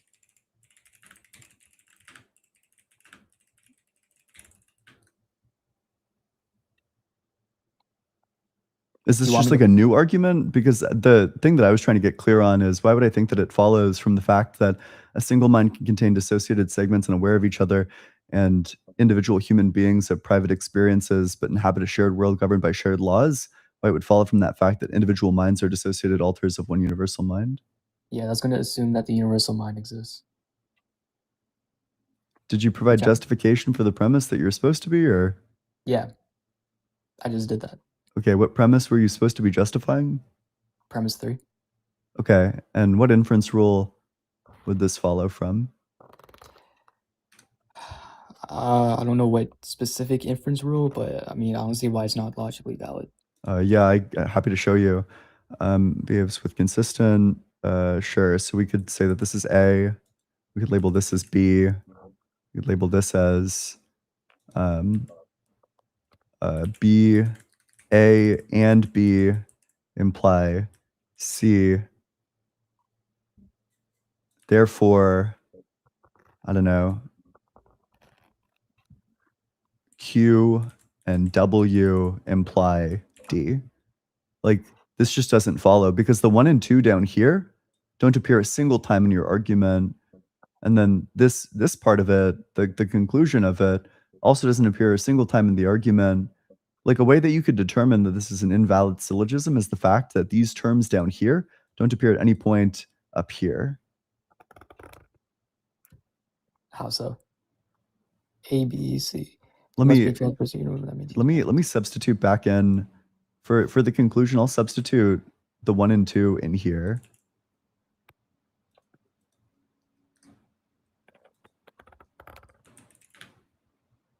all I'm trying to do is trying to show that we know consciousness exists, we infer matter exists, so it's more logical to explain the inference, which is going to be matter, as a property of the known, which is consciousness, than to invent a second dead substance called matter that somehow creates life. That's all I'm trying to do.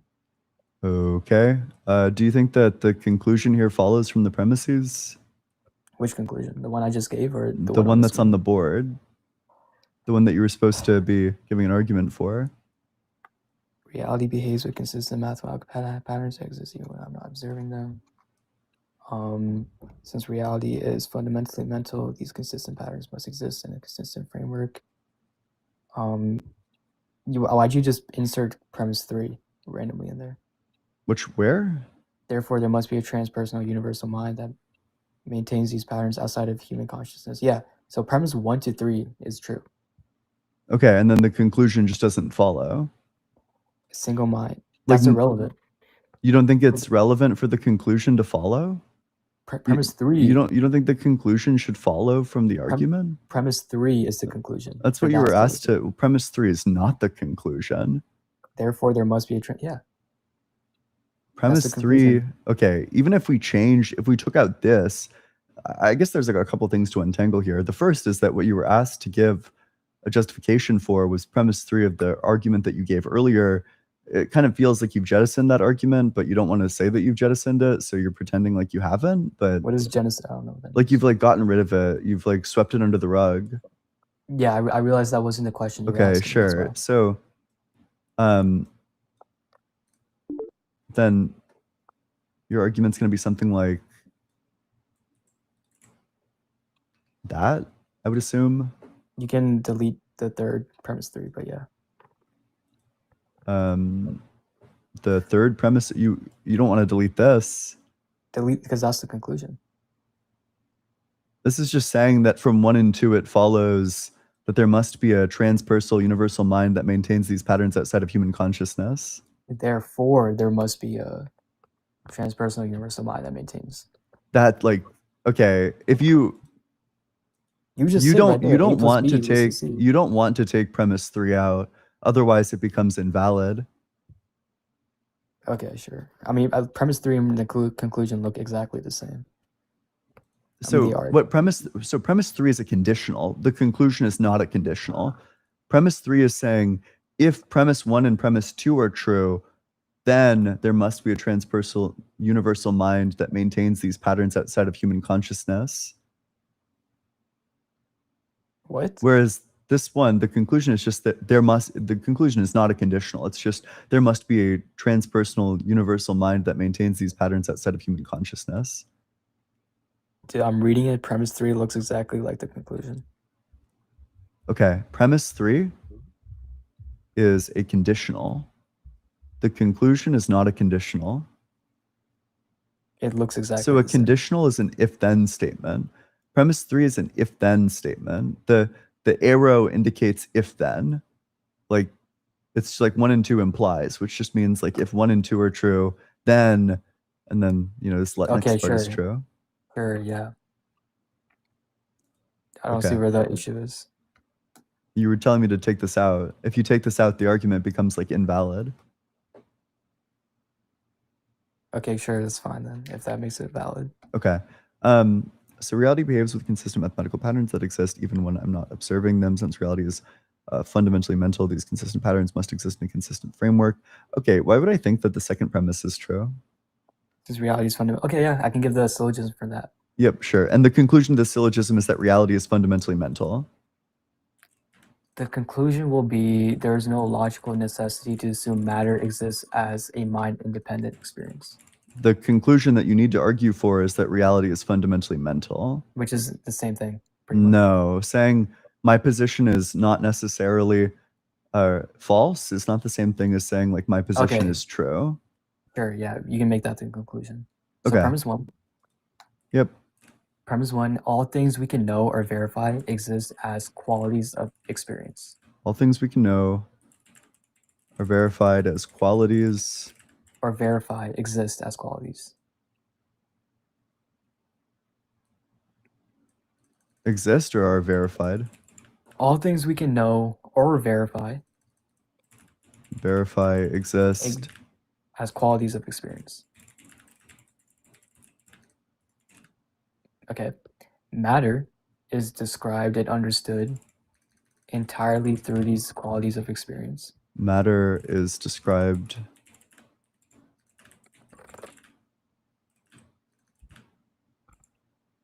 of these experiences. Matter is described and understood entirely through these qualities of experience. Experiences Understood entirely as qualities of these experiences. Okay. And then the conclusion would be, therefore, the simplest explanation is to assume that reality is fundamentally mental. The best explanation for 2 is that reality is fundamentally mental. Okay. So I guess like some trivial counterexamples to 1.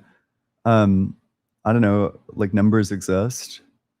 I don't know why I would think that numbers only exist as qualities of experience. Can you know something outside of your perceptions, thoughts, or feelings? Perceptions, thoughts, and feelings. That's not really related to what I just said. Specifically, what I'm saying is that you can know that something exists mind independently. Okay, where? How do you have epistemic access to that? Yep. Where? Show me. If numbers exist, then they exist necessarily. All possible numbers possibly exist. Don't you hold physicalism? No, I'm a Platonist. Oh my god. All possible numbers necessarily exist. Yeah, so can you show me where these Platonic things exist? It's a category error. Where assumes space. Okay, isn't it just more parsimonious to just ground these physically? Well, no, because then there's a logical contradiction on your view. Whereas in your view, I'm doing your view. I'm saying, why are you not a physicalist? So you're doing an internal critique? Yes. Oh, sure. So on my view, S5 is true, and S5 necessitates the conclusion. S5 premise. I don't know what S5 means. It's the S5 axiom that a possible necessity is an actual necessity. That if something is possibly necessary, then it's actually necessary. If numbers exist, then they exist necessarily? Yep. Like, what do you... They exist in all possible worlds. Numbers couldn't exist contingently. Numbers are just concepts that we create. What's the argument for that? If we didn't exist, then numbers wouldn't exist. What's the argument for that? Are you serious right now? Yeah. Numbers are concepts. What are we talking about? That's what you're trying to demonstrate. Okay, is it not more parsimonious to just ground numbers in the mind instead of necessitating this non-physical Platonic stuff that we don't even know? Because then we have a contradiction. How is it not parsimonious? Because then we have a contradiction. Namely, the one that's in front of you. Like, which premise here would you disagree? Where's the contradiction in my view? Whoa, sorry, would you disagree with premise 1 or premise 2 here?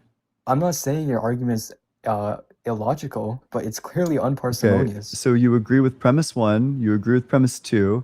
Do you agree that it follows a valid inference rule, namely like the S5 axiom? I'm saying it's logically valid.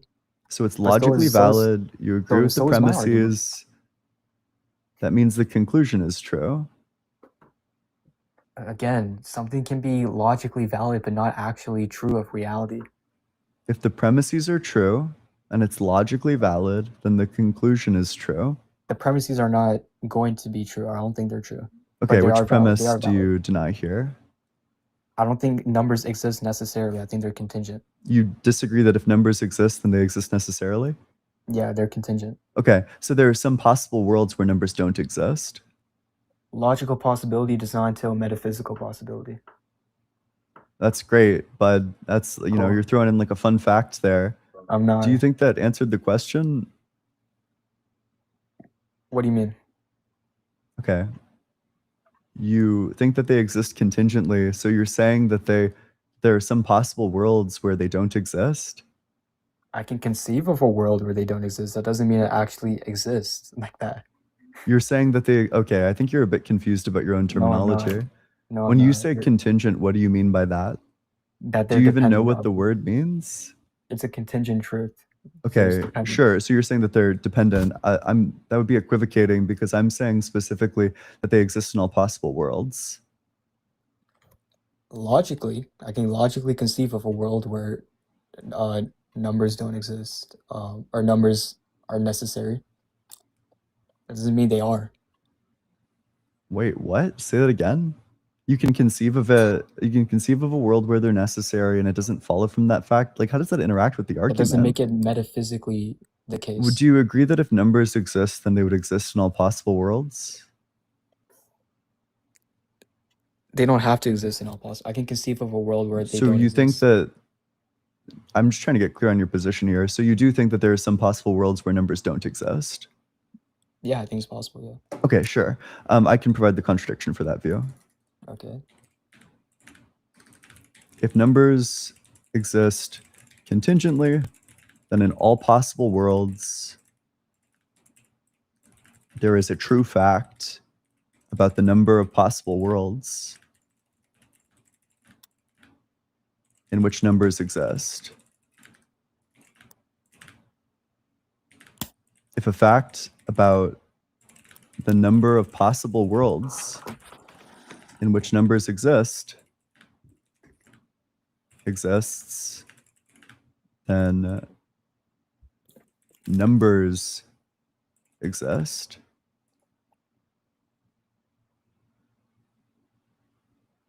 Then it's just going to follow from that.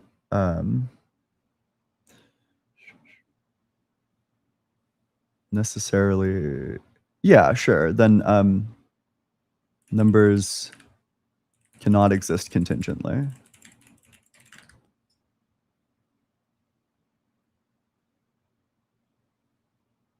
So premise 1 and premise 2, which here would you disagree with? If numbers exist contingently, then in all possible worlds, there's a true fact about the number of possible what? Yeah, so let's say that they existed in like half of the possible worlds, and there are like, you know, infinite possible worlds or something to that effect. Then, or I don't know, we could say like there are at least 3 possible worlds, or maybe even at least 1 possible world where numbers exist, and that's true in all possible worlds. Okay, I can see the truth of the statement, but that doesn't mean I can see the existence of the number. So you agree that numbers cannot exist contingently? Numbers cannot. What? How does that follow? From this argument? Because there's a contradiction, because specifically numbers would exist in not all possible worlds since they would exist contingently, but they would exist in all possible worlds because they would exist necessarily from 1 and 2. No, the numbers are contingent. If numbers exist contingently in all, I don't see how You the would need to logic reject a follows. premise. I don't see how the logic follows. Okay, I can try to explain it again. I just explained it, but I can explain it one more time.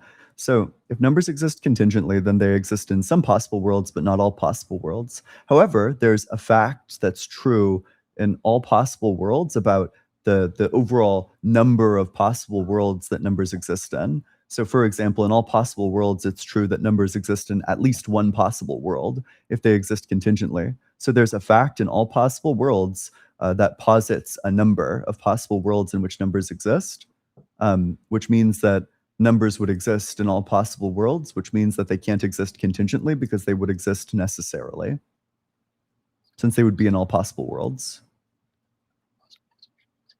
Maybe I could simplify this. Then possible worlds, there's a true fact of the sort. Numbers Are you saying exist numbers are discovered? in at least one possible world. And if I,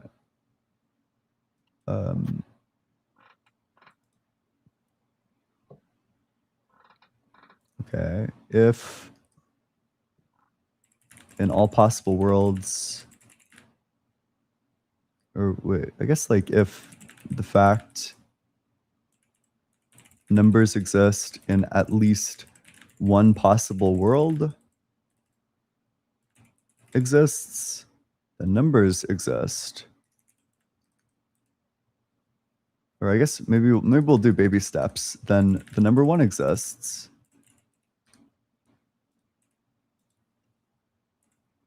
If the number one exists, the numbers exist. Therefore, numbers cannot exist contingently.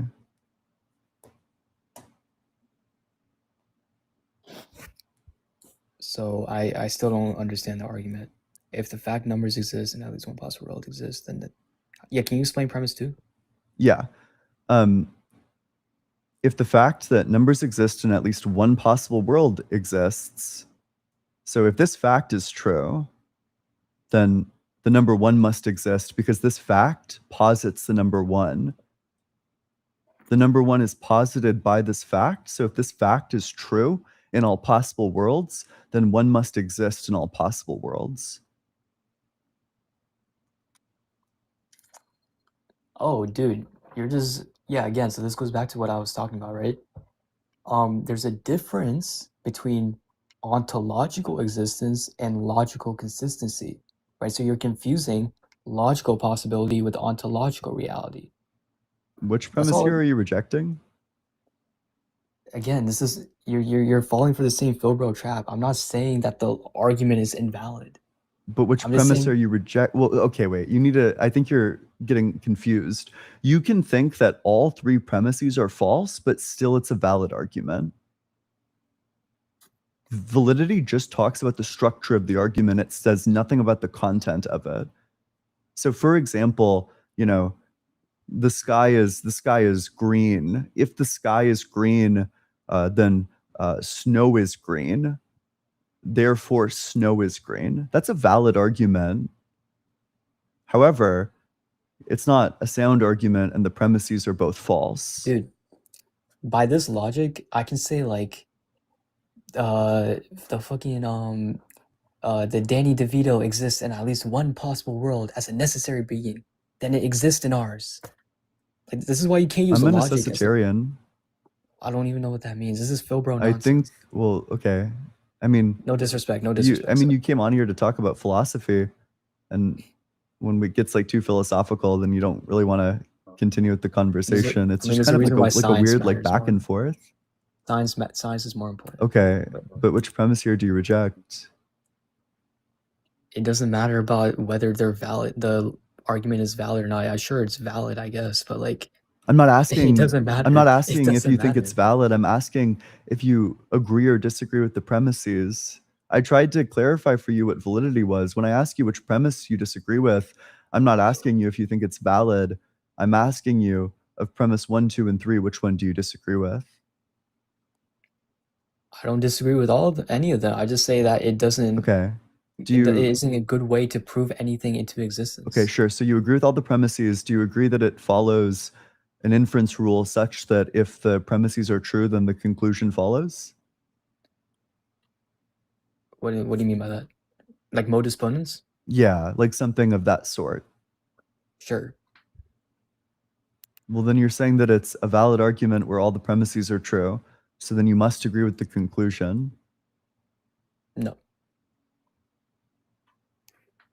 What do you mean by, like, in terms of, do I think like the premises are true, or do I think it's the So I argument know is you valid? think that the premises are true, and you said that if the premises are true, then the conclusion is true, but you don't think that the conclusion is true. The premises are true, so I don't think the conclusion is true. You think that the premises are true, and you think if the premises are true, then the conclusion is true, but you don't think the conclusion is true. I don't think it's necessarily true, if that makes sense. It doesn't. Can you elaborate? I guess I could like write it out. Maybe that would help, but I mean, I don't really know what I could possibly do to make this clearer. The premises are true. If the premises are true, then the conclusion is true. Wait, can you go back to Therefore, your, sorry, can you go back to your previous argument, the one you were the just showing? conclusion is true. Can you scroll up to the argument? Yeah. I don't understand modus bonus. I'm trying to, if numbers. Oh, okay. Okay. I guess the way I would, you need to distinguish between formal existence and ontological existence. That's the confusion. I don't even know what that's asking me to do. So okay, I'll explain. You are equivocating on the word exist. So I agree that the number one exists in like a possible world only as a logical relationship or a description, but the description still requires a describer, right? So if you claim numbers exist without a mind to think it, you're just asserting your conclusions and your premises. Okay, so which premise here are you rejecting? I'm saying you're begging the question when you use the word exist the way you are. I just mean like our actual. I don't even know what that means. You don't know what it means for something to be actual? Not the way you're, I don't know what that means. No. Okay. I don't really, if you don't know what the word exists means, I'm not really sure how to make progress here. I'm saying that the number one exists in a possible world only as a logical relationship or description. What does that mean? What do you mean? It's a What does it description. mean for it to exist only as like a logical relation, or a logical relation between what? In terms of what you are describing. What are the relata of this relation? What do you mean relata? You're the one positing that. I don't know if you're aware of this, but you said that it was a relation. It's a logical So a or relation description, has yeah. these things called relata, which is the things that are related in virtue of the relation. So for example, let's take the relation, parent-child, the parent-child relation. The relata for this would be like organisms. I'm confused. I don't understand how that's relevant to. You said that the number one is a logical relation. What is it a relation between? The thing you are, the thing in itself, and then what you are describing. The thing itself and what you are describing? Can you give me an example? Sure. Yeah, so like if I say there is one force, I'm not pointing to a one in a force. I'm describing the specific way I'm mentally boundarizing, I guess is the word I've used, a collection of trees. Okay, so, and what in this is the thing in itself? The thing of it in it of what? So you said it's a relation between the thing itself and what you are describing. Okay. What you're essentially saying is if one exists in this given world, it must exist here, right? Just that there are true facts related to, or that posit the number one in every single possible world. Okay.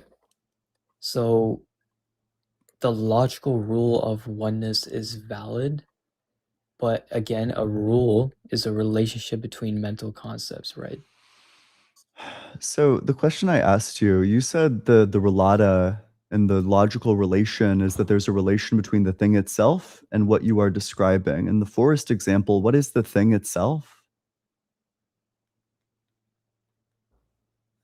What do you mean?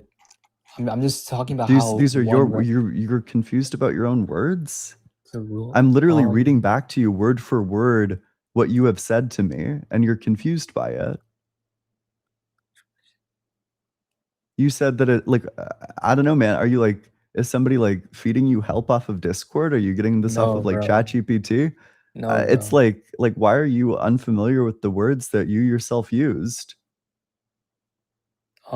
Hold on. What do you mean by relata though? That's where I'm confused. Relata is just the things that stand in a relation to each other. Oh, yeah, so when I say there is like one forest, the relata are not like the number in the forest.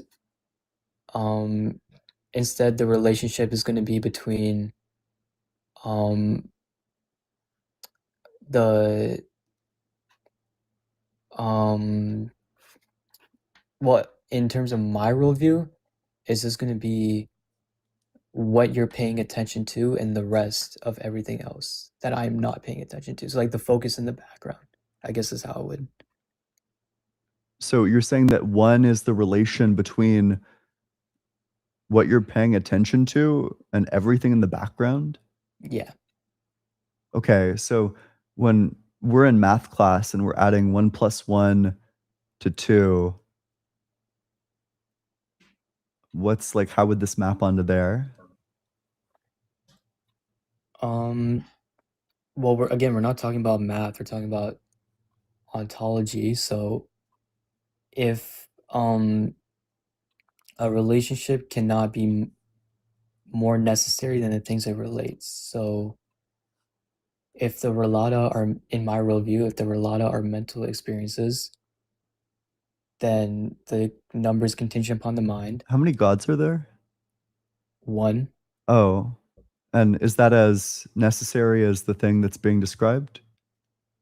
I'm not making it a logical necessity though. I'm not making the all possible worlds analogy or Well, that's what argument. I'm asking you. You said that the number 1 is as necessary as the things that it describes. The number one is, what do you mean by that? I'm That's saying what you like, just said. When I say it keeps on happening. Like when I say your words back to you, they confuse you. I'm sorry, bro. I'm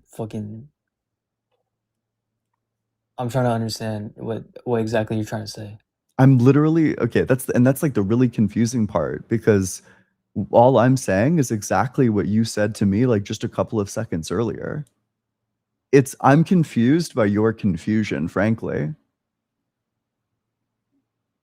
Yeah, dude, I'm confused. So what do you mean by so what do you mean when you say the number one? I'm talking about specifically like the unit, and I'm going to hold that it's a Platonic object. A platonic object? Yeah, I just don't see why, like, again, like, it just seems so unparsimonious to me to necessitate this, like, non-physical thing. Would you agree that if it exists platonically, then necessarily it exists platonically? If it does exist, if it has to exist platonically, but it doesn't have to exist Then would it platonically. exist necessarily? I don't even know what that means.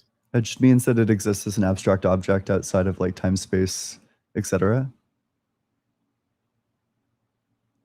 No, I would just posit that it exists in the mind. So you think that it could exist? Well, I'm asking you if it exists platonically, would it be necessarily true that it exists platonically? Yes. Okay. So then you would say like all possible platonic numbers exist platonically or exist possibly. You're literally just begging the question, though. I can syllogize this again. Because you're just asserting that it has to exist platonically. I'm saying no, I don't. That's not like a brute assertion. Okay, if numbers exist platonically, then they exist platonically. Necessarily. All possible platonic numbers possibly exist. Therefore, all possible platonic numbers necessarily exist. Yeah, I just don't agree that all numbers have to exist platonically. So which premise would you be rejecting here? Premise 1. Okay, so would you agree that if something is outside of time, then it can't come into existence? I don't think numbers are outside of time. But if they were platonic, then they would be. You're trying to prove that they are platonic. Yeah, exactly. So, You're begging the question. If I don't think you understand how a conditional works. So for the conditional part of this, the if then, I'm not making the statement that they do exist platonically. I'm saying if they did, then this would be true. Okay, your argument is valid, but it doesn't mean it's going to be a good marker of reality. Okay. That's all I'm saying. So, and by valid, you mean like if the premises are true, then the conclusion follows? Yes, that's all I'm saying. Okay. And do you think the premises are true? No. Okay. So then I guess I'll go back to doing the thing that I was already doing, which is motivating premise 1. If numbers exist platonically, Isn't that what your then conclusion? they exist outside of time. If something exists outside of time, then it cannot come into existence. If something exists and cannot come into existence, then it is necessary. Therefore, if numbers exist platonically, then numbers exist necessarily. I reject premise 1. If numbers exist platonically, then they exist outside of time. You think platonic numbers would exist within time? No, I reject that numbers exist platonically. Okay, so you might not know the first thing about logic, but what premise 1 is called the conditional. It's Can you not prove saying that that numbers numbers exist platonically? exist platonically. That's not the claim that it's making. You're confused. Can you exist that numbers exist platonically? Sorry, I don't think you understand the claim that it's No, I made understand it's a here. It's conditional. saying I understand it's conditional. if numbers existed I platonically, understand. then they would exist outside of time. It's I not understand it's a claiming conditional. numbers do exist platonically. It's saying if they existed platonically. Similarly, if it rained or if it was raining right now, then the ground would be wet. Now, that's true, even though it's not true that it is raining right now. I understand it's a conditional. Can you prove that numbers exist platonically now? That's not the claim that I'm making. So You're I don't really care confused. about your argument then. If you can't prove that numbers exist platonically. You're That's what very you're trying to do. confused. I'm not confused. You In an can't prove that if-then numbers exist statement, do you platonically. think that what you're trying, if you set out to prove A implies B, do you think that to prove A implies B, you need to prove that A is true? I don't care that if numbers are Okay, platonic, then they must I'll be write necessary. down the question for you. If you try to prove A implies B, does that require proving A? Do you think? That's irrelevant. My question was, can you Is prove that numbers exist just a platonically? yes or a no? Yes, sure, yes. But You think, wait, prove you think it it's irrelevant? does? You think If you're that, trying for to prove A, then example, B, to does that prove require? like, I don't know, to prove if you're making a I don't know, metaphysical if worldview, 2 yes, is it's suggestive. even, Yes. or if 2 is odd, adding 1 to it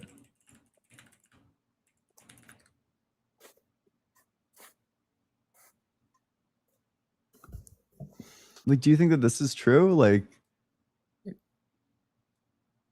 What? Do you No, think that you would dude. need to prove, like, to prove this statement, like if I was trying to prove that if 2 is odd, then adding 1 to it would make it even?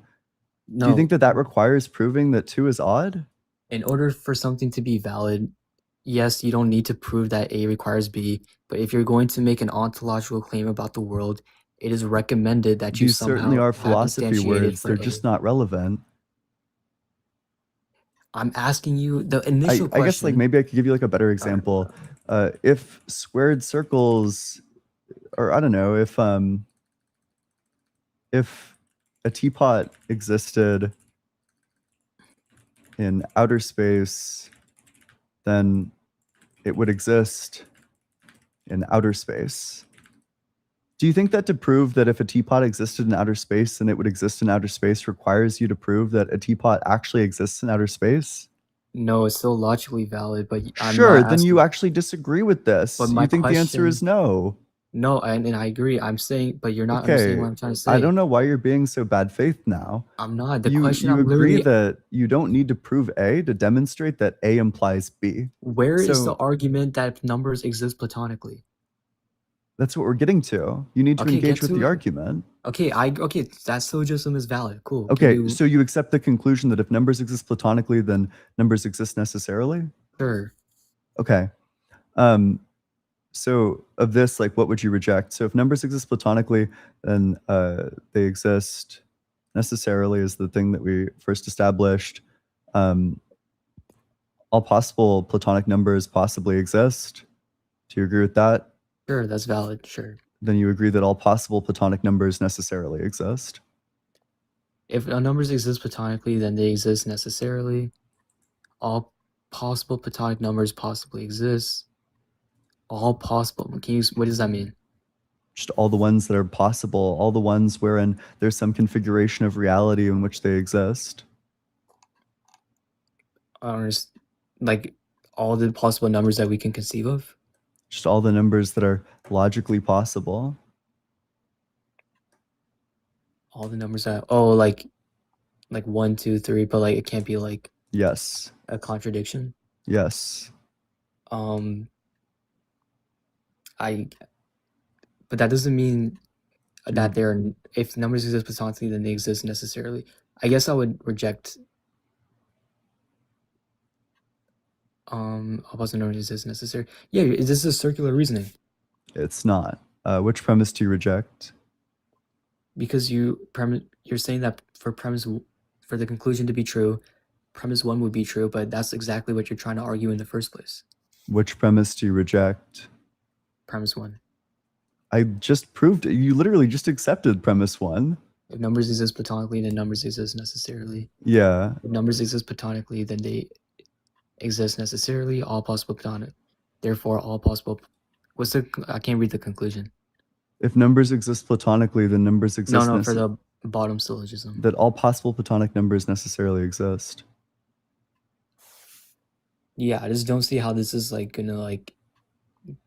I feel like you can make this argument for anything. So you accept premise 1. You accept premise 2. And you deny the conclusion. Yeah, just in. I guess I don't know. This is like a good. This is why I don't take modal logic too seriously, right? Because a possible world is just going to be a set of like these non-contradictory propositions, right? Like you can make this argument for anything. You really can't. Yes, you can. I can make it for like the a fucking like bald unicorn. Okay, why would I think that if a bald unicorn exists, then it exists necessarily? That's how you're defining it. Nope. Yes, Go you ahead are. and That's give the how you're defining justification for numbers. saying that. Okay, here's what I'll do, because I've given you a lot of formal arguments. We'll have you give one, because you're saying that you can just do this. So you're saying if bald unicorns exist, then they exist necessarily, which of course means that they exist in all possible worlds.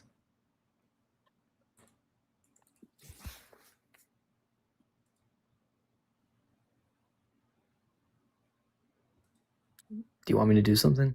Yeah. Like, what would be the argument that establishes this conclusion? It doesn't seem obvious to me at all. Just take your argument and replace the word numbers with bald unicorns. Okay. Let's try it.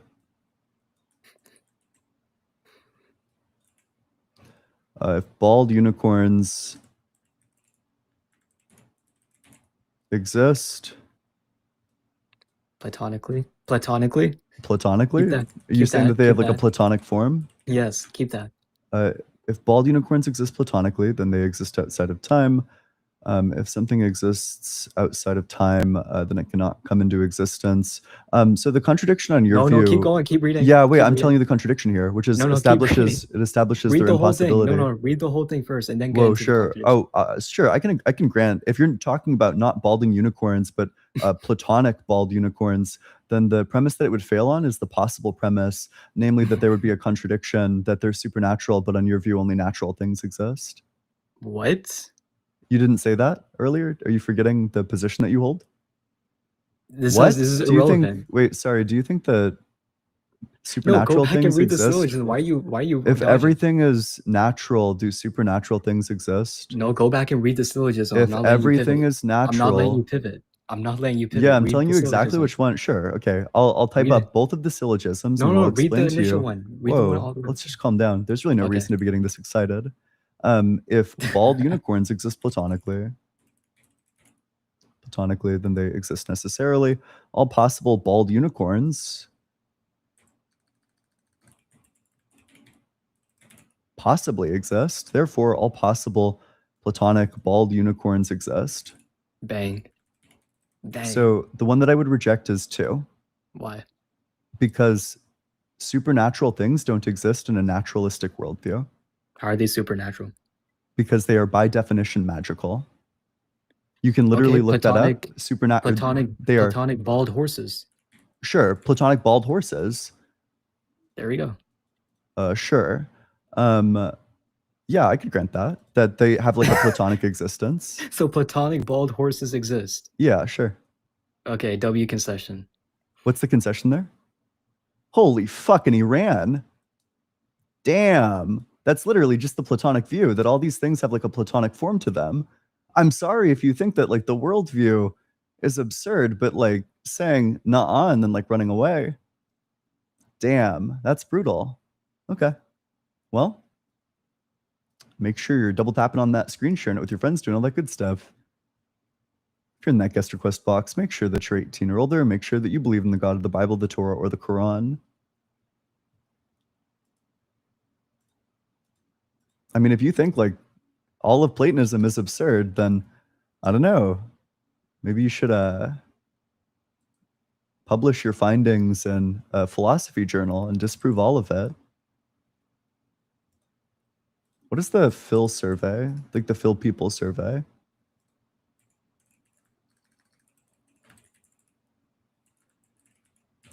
Let's find the number of philosophers, like the percentage of philosophers that believe in Platonism.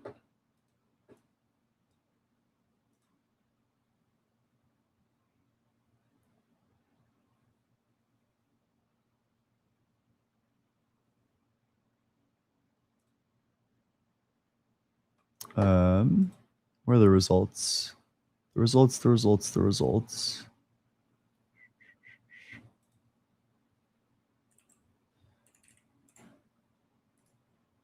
Yeah, this is accepted by...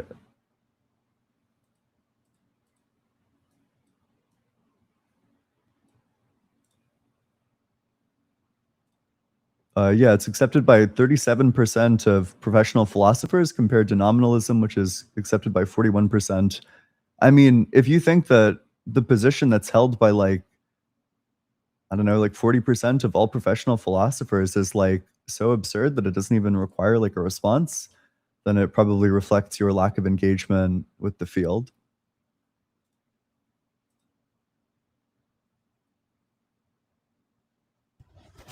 Hey, how's it going? What's up?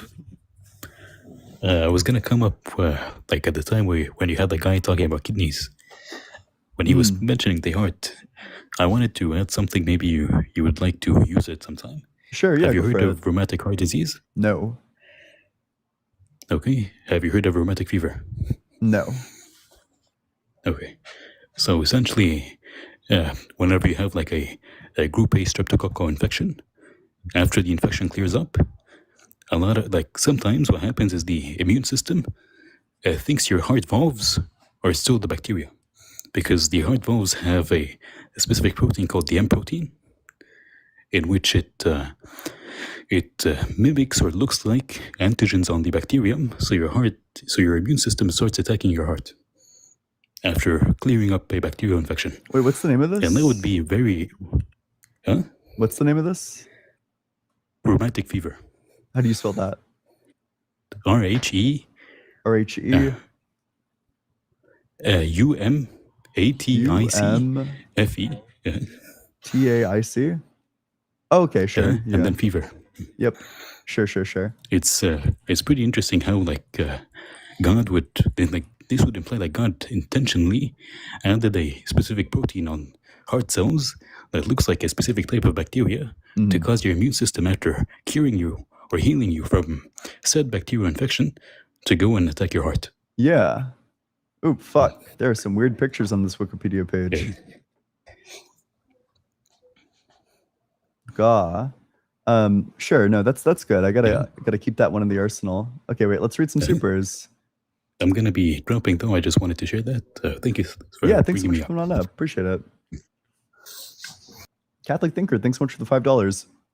Sorry for the paid clout. Just thought it was funny coincidence. Wanted to share that irony. Didn't think about that until I sent the chat. Okay, no, you're good. Local Serenity, thanks so much for the super chat.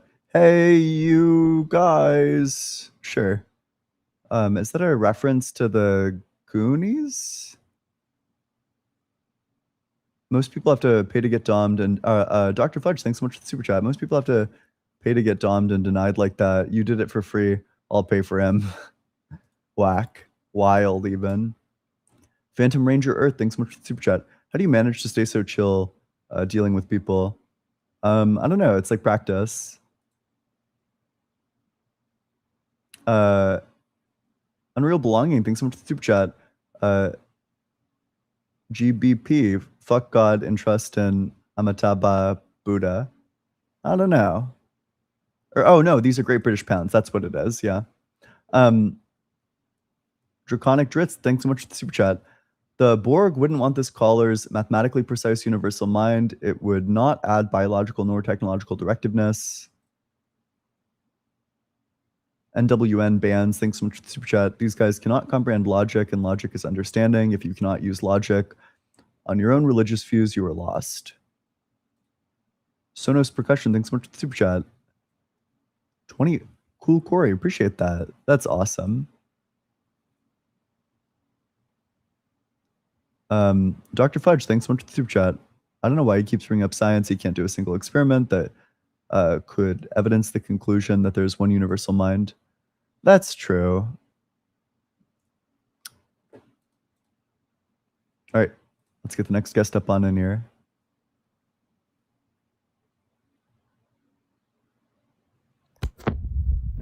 Hey, what's up? How's it going? How old are you? 24. Yep, and what religion?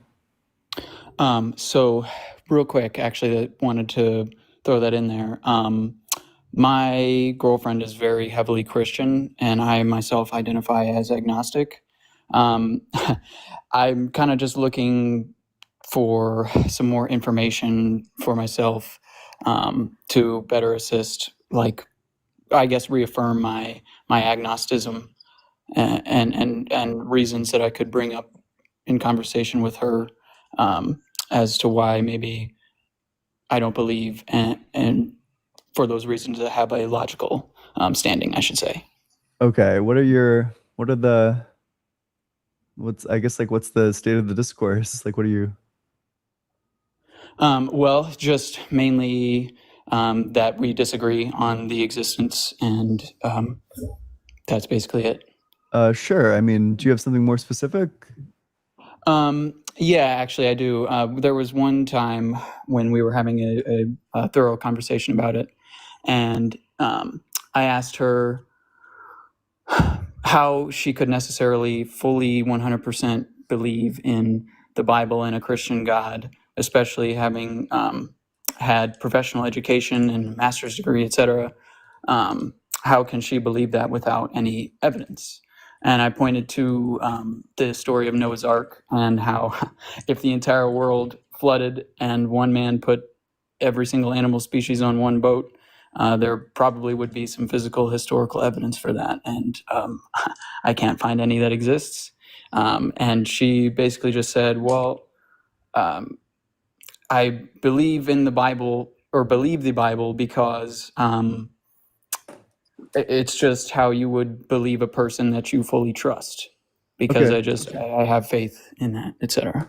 I mean, I'm not really sure. Like, there's not really anything to say to that, right? Like, she's telling you like point blank that it's an irrational belief. That's what Yeah, I like suppose a you're right in faith-based that. belief just is irrational. You know, it's not based on evidence, so there's kind of nothing to say to that. I mean, you could Yes. give like critiques of faith. You could point out that you can have faith in anything and that there's no relation between like what you have faith in and what's actually true.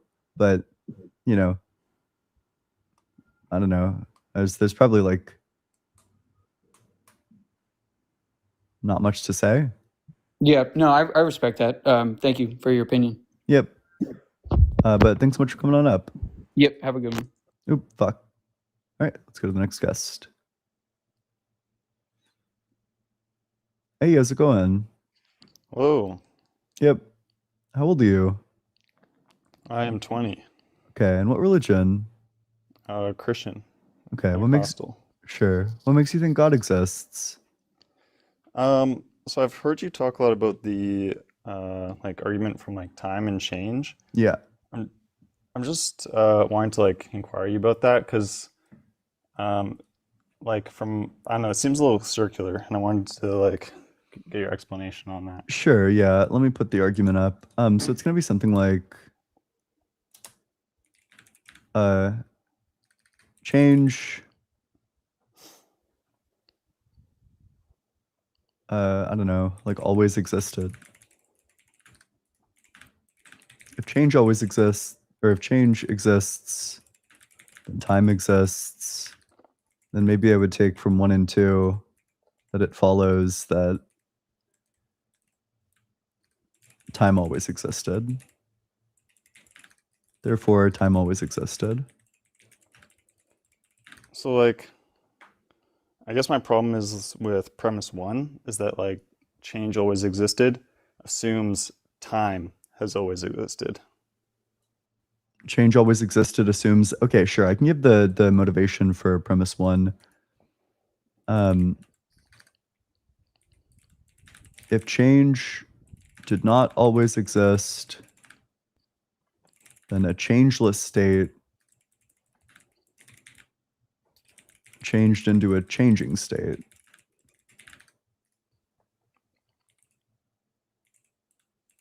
If a changeless state changed into a changing state, then a change happened in a changeless state.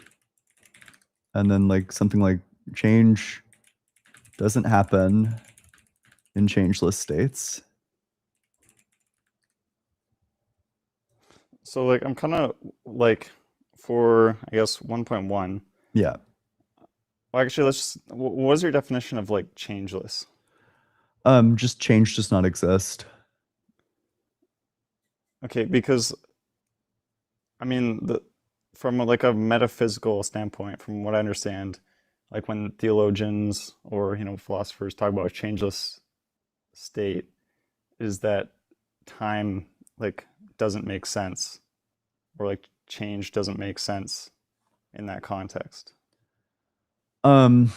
Sure. Like I probably, well, I don't know if I strictly agree with that. That assumes like a controversial position, and or it's not even controversial. It's just like a contested position in philosophy of time, which is that it's impossible to have time pass by without a change. But I guess like setting that aside, I'm not really sure how this would be a critique of any of the premises. Well, it'd be a critique in the sense that there would be like a possibility that a changeless like state is not a like this wouldn't be a contradiction, because our understanding of a changeless state would be different. Sure. But would you affirm that a change happened in a changeless state? Well, that'd be begging the question, would it not? Because my stance is that that question just doesn't make sense. Oh, I mean, I'm not really sure how that doesn't make sense. To me, it seems like straightforwardly no.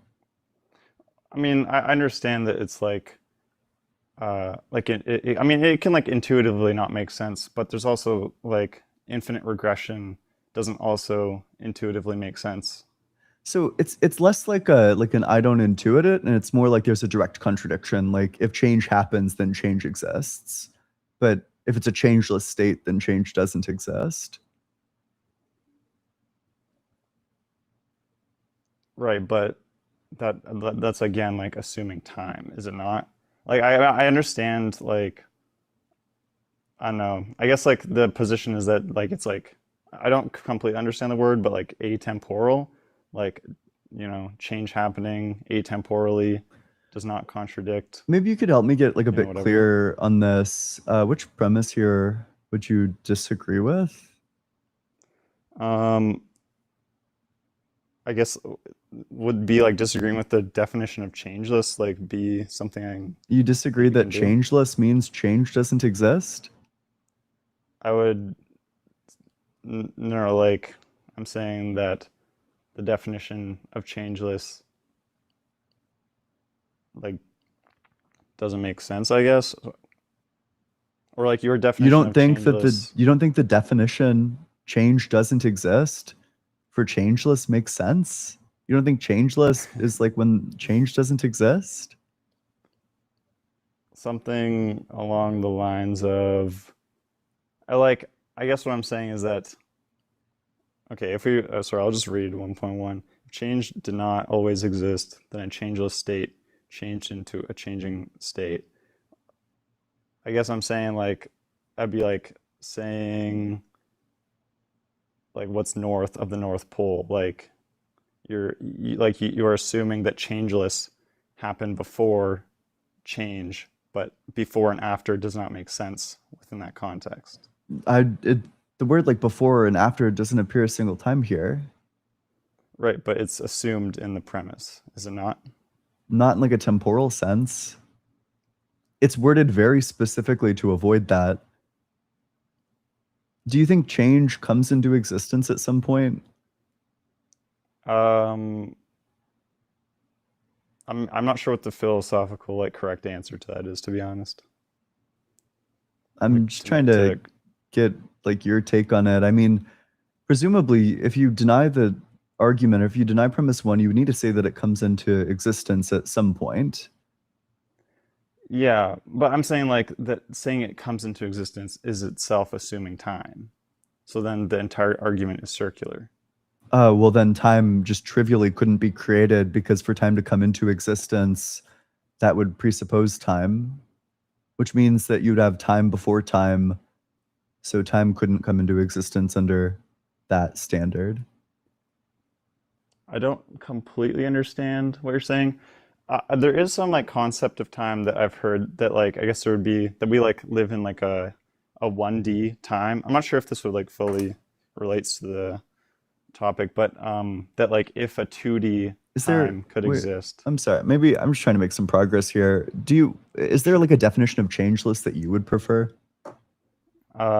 Like from my understanding, my position would hold to an atemporal state of change or changeless. It'd be atemporal. But change. You asked me for a definition of changeless, and you said that the problem is my definition of changeless. Yeah. What's your definition of changeless? Well, I just said atemporal change. Changeless means atemporal change? Am I misunderstanding what atemporal change means? Okay. There's like a lot to unpack there. So you would say that change existed in the state where change did not exist? Maybe a better way of describing this, instead of changeless, then we could say then a state where change did not exist changed into a state where change exists.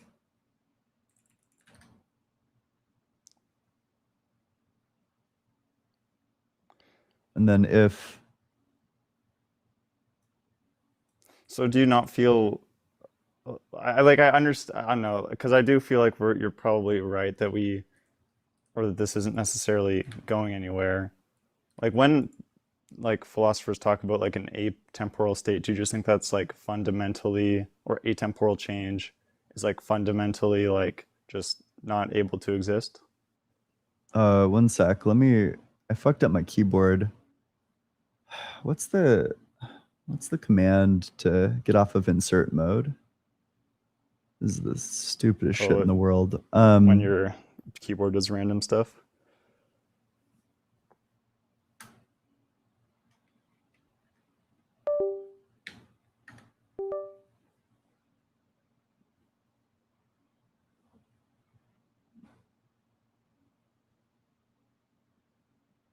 Everyone like the stream. Okay, wait. If a state... People are saying Alt 4. Alt F4. Oh, no, Alt don't F4. Don't do that. Goat. Maybe... Nope, fuck, it's still on. God damn it. Insert mode.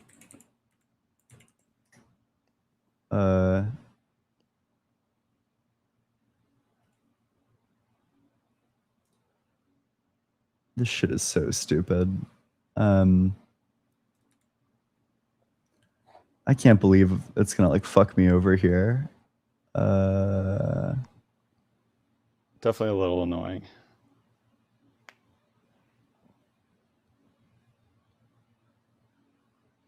Bro, what the fuck? What happened? This shit's bullshit. Okay, wait, I wonder if I could do maybe like function reset. Would that do it? Yay, it did. Yeah, cool. Okay, cool. Existed.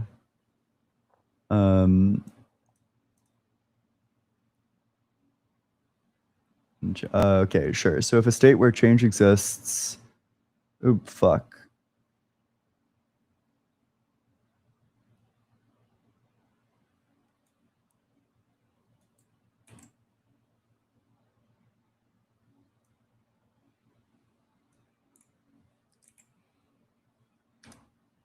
State where change exists, then a change happened in a state where change does not exist.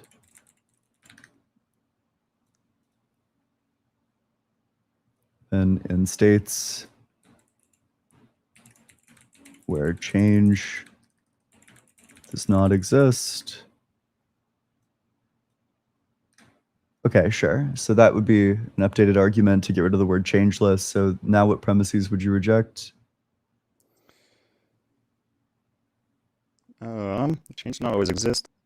Then a state where change did not exist. I mean, where change did not exist and changeless, or I guess interchangeable, but I guess like, do you not think that it's circular in the sense that like you're assuming time? Like, is that not an issue? I just don't know where time is being assumed here. Well, change itself. Well, I guess that's part of your argument, is that change itself needs time. This argument has been like workshopped like pretty explicitly to avoid any sorts of like temporal language. Okay, fair enough. I mean, if there's like a temporal word in this, like please let me know. Right. Yeah. Like, yeah, I guess I just have to read up more about it, because honestly, yeah, I'm not totally sure. My understanding is just that like the argument is like circular, and because of that, it isn't necessarily true. I have no idea why it would be circular. Like, I'm just not sure in which premise it's being presupposed. like premise 1. But in like the supporting premises, like where is it being presupposed? That change did not exist and then came into existence. Did that not happen? If you're denying that change always existed, I mean, like explicitly, right? Like if change does not exist and then it comes into existence, then it's not true that change always existed. Yes, I understand that, but you still have to assume time to like Where? conclude that. Like seriously, like I hear you. You've said that a couple of times. Where? Well, in the premises. Which ones? Where's the time word in the supporting premises? Well, you'll say exist and then did not exist. You think those are time words? Yeah. Are they not? Okay. It doesn't say then did not exist. It doesn't use the word then in any sort of temporal way. Exist then, and then later it says did not exist. Exist. Like what is the usual like criticism? This is like an if then. This is not like a temporal then. This is like a logical if then. Yeah, like an if then statement. So you think if then statements are temporal? I'm not sure. I actually don't know. They're definitely not, right? Otherwise you're committed to saying that God is temporal, because if God exists, then God exists is true. So what other type of if would make this would be like a logical if then? Okay. If change did not exist, then a state where change did not exist changed into that state where change exists.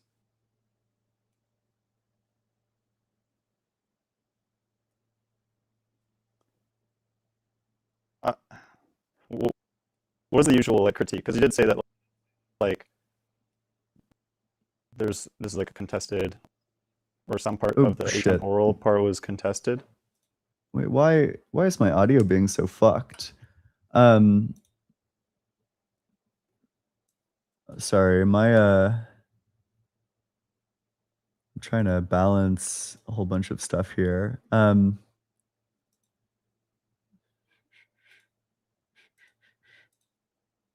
Okay.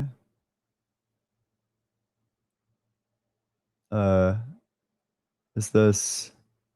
I know I put that into Notepad. That was probably the wrong place to put it. Sorry, Molly.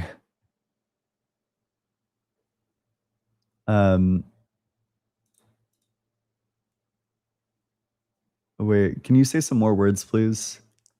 Sure, yeah. Can you hear me? Yeah, I feel like they should be able to hear you, but... So, okay, you can hear me. Hopefully everyone else can hear me. Yeah. No, it's a YouTube problem.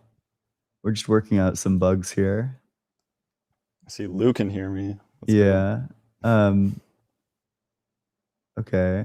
And then I'm sure Molly is getting it up and working. I'm willing to take the conversation a little bit differently because I do have another question for you. Sure. Oh wait, but Molly, isn't it projecting like isn't it on the horizontal stream, isn't it like cut off on the sides? That's what I'm seeing on my end. Yeah. Okay, sure. Now we're good. Fuck, wait, but then, and maybe this is just me being an evil fuck, but let me... Okay. I am sharing the Notepad now under one of these tabs. Okay, sure. So what do you want to talk about next? So, with like time always existing, that contradicts with God in like what sense? So it just means that God's not the creator of time. Like, what if you said that like time is like God's essence or something like that? So that seems to collapse into pantheism. Also, did you say you're Catholic? No, I'm Christian. Is Yeah, like I mean, I don't know what the like official stance is. So like it's more as like a thought experiment. Okay. Do you hold to divine simplicity? I've heard of it, but I don't fully understand it other than like God is meant to be like uh is love, is So it's just saying like whatever it God is, lacks whatever the things are. composition, like God doesn't have any parts to him, like metaphysical parts. Like there are no Right. distinctions in all the things that God has. Mhm. God is identical to omnipotence, and he's identical to omniscience, and he's identical to omnibenevolence, and these things are all just identical to each other as well. Right. But I guess like an immediate problem for this view is that you end up having to say that all moments are identical to each other, which is probably untenable. But let's say you didn't accept, Wouldn't that be tenable though if you are outside of time? but Because all I mean, time if is God believes experienced at something, then once? it's true. So, like, God's experience is like the true experience. So, what would follow from that is that it would, I mean, if God believes something, it's true. God would believe that all moments are Mhm. identical to each other. Therefore, it would be true that all moments are identical to each other. But you probably here's some pro advice. You Mhm. probably don't want to hold to divine simplicity. I think it's like probably the worst doctrine one could possibly hold to. I mean, like if we even if we just like, I mean, obviously I know you are a logician, so you like to like logic, use logic for a lot of things. But it is like in itself a very comforting belief that God is love. Like I feel like it's psychologically at least That he's like like identical not to it. horrible. Uh, is that not what it is, or is that it's Well, like God is I'm trying to love? clarify. Some people will say like God is loving, and then some people will say like God is identical to love. Right. I mean, isn't that divine simplicity that God like is love? I mean, that would certainly be an entailment of it. Right. So, I mean, at the least, it's a very like healthy belief, even if it's logically invalid. Okay. I mean, I don't have much to say about that. If you're saying like believing this thing that's illogical makes me feel good, there's probably just not much of a conversation to have there. I mean, there's I mean, many things I'm that, not going to do that. I don't. So yeah. sure, sure. Um, okay. Yeah, I think that's mostly everything that I was interested in talking about. Okay. Well, thanks for Thank coming you so on. much, Ian. Have a Yep. good one. Oh fuck. Ah.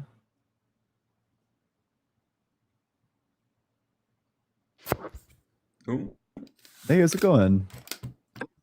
not too bad. How are you, Ian? Long time no see. Sure has been. It's been good. I'm very interested in your arguments for numbers necessity. Yeah. Could you tell me the modality of that one? I don't know. Maybe metaphysical. Okay, so you wanted to say that if numbers existed, then they'd be atemporal, and if Yeah. numbers are atemporal, then they're necessary. Yeah. Okay, so I might be a bit curious about that second premise, that if numbers are atemporal, then they're necessary.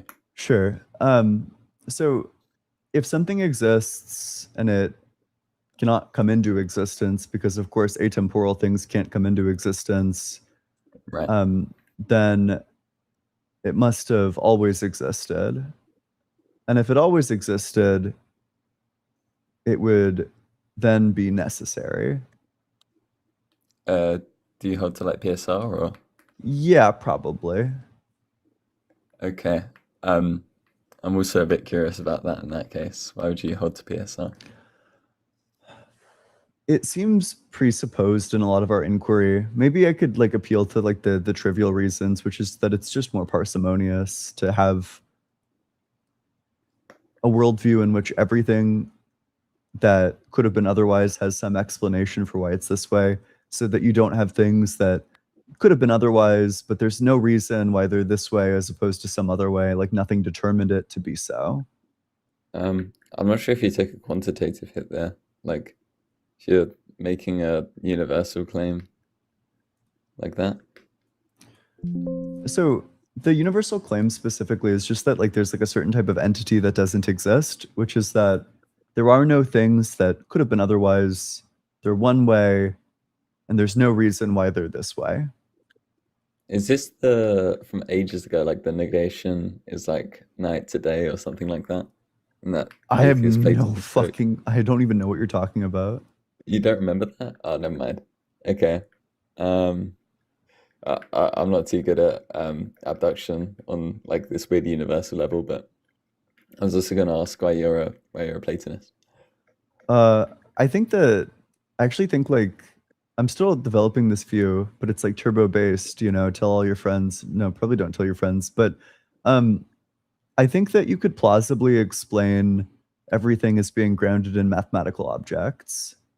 So I think that you can reduce the universe itself to the wave function of the universe, and I think that the wave function of the universe can be accurately described as a mathematical object. It would seem then that a parsimonious view that also explains the existence of everything is that all possible mathematical objects exist. Like you buy into like some like full-blooded Platonist account, and then you say all possible mathematical objects exist, and then our universe is a possible mathematical object, therefore our universe would exist.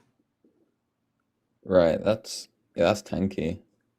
It has. Yeah, I think I there's like work to do, but I think it has like some potential to it. I should probably understand the abduction a bit more. And there's one more argument I found really dodgy that you gave to that guy. Yeah. I was I'm being trying a to- serious weasel scumbag to that guy. Serious Sally. Yeah, and if you corner me, I'll start dodging you too. You might need to say parsimony again because Yeah. it seems like I don't engage too well with that. Yeah. So the arguments you gave were for the Platonism numbers. Oh yeah. Why are we to say that? No, trivially numbers exist in a possible world. I'm trying to. I think there wasn't anything too dubious other than those two. Yeah, well, I think like the real good response to the argument that I gave is that well, okay, I'm not reflecting. Like I actually didn't need to bite the horse bullet at all, because I could just say that Platonic objects are abstract and horses are concrete, therefore a horse wouldn't be Platonic. But so that was like a dumb bullet bite on my part. Although I don't think it's like too crazy, given the fact that it's like held by a lot of philosophers. But then I think like probably the response that I might even agree with is that the conclusion is that all possible mathematical objects exist. Presumably somebody could just deny that there are any possible mathematical objects. Right. Okay. Yeah. This is what I was going to get to. Your argument was something along the lines of there's some possible world in which the fact of the number of other possible worlds are true. It's like all possible world, the fact of the numbers of the other. Yeah. In all possible worlds, it's going to be true that there's, you know, numbers in some number of possible worlds. Yeah. What I'd be curious of is like, so are you familiar with Peano's axioms? Not really. They just kind of say numbers exist. Okay. They Sounds define good. the successor functions. I agree with that. Yeah, let's go. Yeah, I do agree with that. I think it's quite a good one. But I'd be curious why you need those axioms if they're logically entailed. So I think the idea would be to deny like mathematical objects in a possible world, especially if you have these possibly necessary things. This is in the MOA as well. I don't hear enough people talk about this, but if it's not entailed by the modality, then you don't need to bother with it. Necessity is an operator, not a predicate, so it can't be analytically true, right? So can you elaborate on that? What does that mean? Okay, so do you agree with me that all it is to say that X is necessary under some modality is that X is entailed by the set of propositions that the modality is defined by? That seems reasonable, yeah. Yeah, okay. So if I were to be a silly theist or maybe even a silly Platonist, I'd say something along the lines of like, you know, numbers or God is possibly necessary. And I might give some reasons to believe that. So you might want to say God is analytically true. or you might give an argument like you have there, which I don't have much of a contention with if you want to resort to abduction, but that's aside from the point. If you give an argument like that, say it's analytically true, we don't really need to humor those, because what it means to say that something's like logically necessary or metaphysically necessary is that it's entailed by either the laws of logic or whatever the laws of metaphysics are. So as long as it's not entailed by the laws of metaphysics, like I don't really need to be too concerned about refuting your argument, and you wouldn't even be able to say that they're necessary. They'd have to be necessary contingent on some abductive fact like the PSR, which I think would undermine the argument a tiny bit. I'm not sure if I'm tracking. So yeah, I actually don't think I'm tracking. Okay, I'll try reset because I did make that more complex. So we'll just use the MOA as quite Yeah, an easy sure. example. So yep. Let's say they say God is logically necessary, right? Yeah. Do you agree that it's biconditional? Like God is logically necessary if and only if he's entailed from the axioms? Sure. Yeah. And Okay. I believe they want to say that it's like metaphysical necessity for the MOA. Yeah. Although Yeah, some they do, but people very it's silly, more simple when you say sillily, logic. yeah. Yeah, sorry, go ahead. No, some people say that it's like logical modality for the MOA. But Yeah. I don't really know. That just I doubt doesn't. those people understand the argument. Yeah, true. But sure. Okay, wait. So to say that God is necessary, Yeah. is just saying like God is entailed by like the metaphysical, by like the laws of metaphysics, whatever those may be. Right. And do you know what that would be reminiscent of? Him being entailed by some laws? What? An argument. An argument for God, right? So those laws would literally have to be an argument for God. And if those laws aren't true, you could just say we're not in a metaphysically possible world, or we should be agnostic to whether or not we're in a metaphysically possible world. Just to make sure I'm tracking. So basically you're saying like the modal ontological argument boils down to the claim that like possibly there's a successful argument for God. I wouldn't even commit to that, because again, that would you'd get MOA'd by that claim. By the claim that be- there's possibly like a successful argument for God. Yeah. I mean, 'cause yeah, I agree I with that, right? But yeah. But you need to use some weird notion of probability there that doesn't commit you fully, because this is why parity arguments work, because you kind of too readily commit to necessity in these arguments. yeah, So I think that's yeah, so go probably ahead. I think that's probably true. But okay, sure. So you're giving like a broad scale critique of like all modal ontological arguments for like anything. Right. Sure. Right. And okay, the So- conclusion to that. So I'm following along with you that if God were necessary, then what would be being said there is that God is entailed by laws of metaphysics, and to be entailed by laws of metaphysics, well, that's just an argument. So to say God is necessary is just to say God is entailed by like an argument. Yeah, and obviously they could say that the laws of metaphysics is something silly like the ontological argument, like Onsam's. They could say that every premise of Onsam's ontological argument is part of metaphysical laws. But then the issue is they'd need to prove that we're in a world under that modality.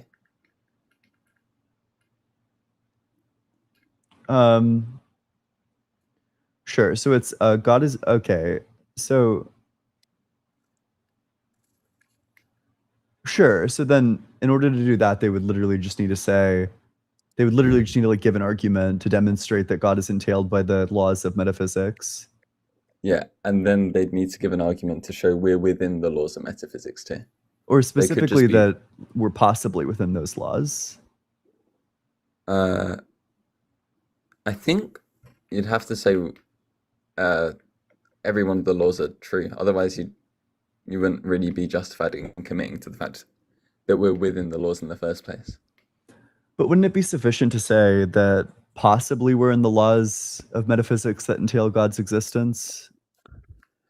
Okay, let's put some. I want to put some variables in here just to make this easier to compute for me. So let's say there's law X and law Y, and if both are true, then God exists, right? Possibly law X and law Y. Not possibly, just law X and law Y. They're both propositions that entail God's existence.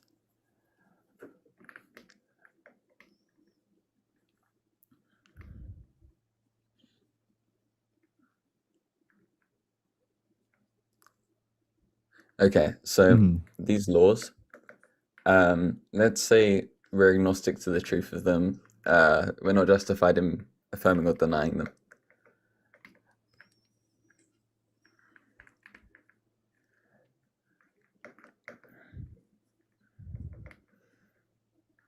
Right, so do you think that, just to preface, so it's quite easy to talk about this, do you think that these laws are like possible? That there is some given to propositions that entail God if true?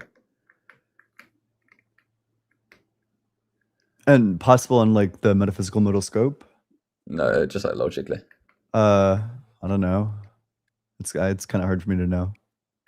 Oh, okay. Do you think like there's like a trivial answer? Like the answer is like trivially yes? Maybe. I'm not even investigating that. I just want to like make sure we're tracking the hypothetical.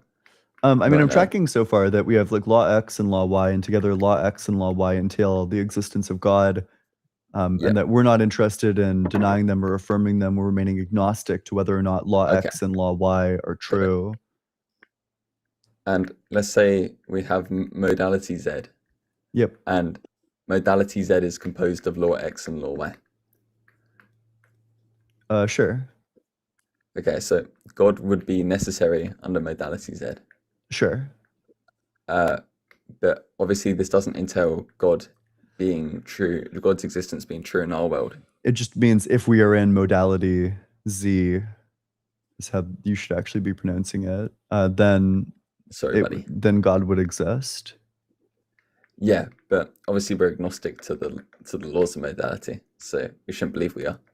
Sure. Okay. So then that would be like a reason to deny like the necessary premise. Yeah. I see. Okay. I've heard like a lot of other good critiques of the necessary premise. One good one is that, so what they want to do the argument with is they want to say like necessity follows from greatest possible being. But a good way to beat the fuck out of that claim is to say that the greatest possible being is not necessarily the greatest possible being, but rather they have free will, so they could have done otherwise, but they just continue to keep on choosing contingently to do the good action. So there's like all these worlds where they do the bad action and aren't the greatest possible being, but the truly greatest possible being like is just contingently the greatest possible being based on their choices, if that makes any sense. Oh, that is fun. Yeah, if you're one of the denominations that says that God's will is contingent, then yeah, you'd get eaten by that one. That's silly. Yeah. Although I think that's another thing that's very funny about like divine simplicity is that I think you have to deny that God has free will. Otherwise you have to say like free will doesn't require ability to do otherwise, which like is based, I agree with that, but yeah, there's some there's like some possible contradictions there. I assume there's resolutions as such, but you might have issues with simplicity and will, but we need to ask the orthodoxes or whoever commit to that what's going on there. Sure, yeah. Okay, do you have anything else? I like that. Yeah, I think I was going to ask one last thing. So you said critiques of the necessary premise. Yeah, okay, so I don't like this idea that necessity can be entailed by some sort of property, right? Because I'm like quite concerned with this this biconditional relation with the axioms. Like you could keep stipulating. Why don't you think it can be entailed? From the properties? Yeah. Um, hmm. Maybe this would be only if it existed, but yeah, I think it would be only if it existed. Maybe that's the issue. But if they say something like, "Oh, he's necessary by virtue of the fact that he's the greatest possible being," you actually get a really easy rejection to the possibly necessary premise, because that means that they still got to pick out the entity that fits that definition, you know. I think so. Well, actually, no, I don't think I understand it. I lied to you just now. I said I think so, but I didn't think so. I have no idea what you're talking about. No, that's okay. Right. So, do you think that you can like sidestep what we've just spoken about by saying he's the necessary by virtue of him being the greatest possible being? Prima facie, I don't really see a problem with that. Well, I mean, other than like what I've outlined, like I know that there are some objections to that, but like it doesn't seem like super unintuitive to say to like have like some argument for why necessity follows from like perfection. Okay, so I'm actually all good with saying that necessity follows from perfection, but I'm just less good with saying that this being I'm just less good with saying this being as possible, I think, because if you commit to something that that's simple, then you get the counter arguments like the greatest possible island or the greatest possible atheism. Sure, true. Based. Yeah, you do. Yeah. Right. Mm-hmm. So, and I think this has a similar explanation. Like, let's say that we have an atheism called total atheism, right? And this is just the atheism that is necessary if true. It could be I'm trying to think how to word this, but sorry, bear with me. So it's yeah, even whether or not it's entailed from the axioms, we shouldn't commit to total atheism being like possible, because that's more than the weight it's kind of taking on. And if you think about necessity in a similar way, it's like if I commit to possibly necessary things being possible willy-nilly, just any possibly necessary thing, so possibly necessary unicorn, atheism, theism, any of these things, you just have a bunch of contradictions straight up. Since Sure. You get possibly necessary P and possibly necessary not P, right? So you've got to have reasons to constrain your like modal logic, and that reason is S5 itself. So you think that S5 itself should be rejected? No. I think S5 is the reason why we don't end up accepting contradictions willy-nilly, because it means that it needs to be proven from the axioms first, I think. Oh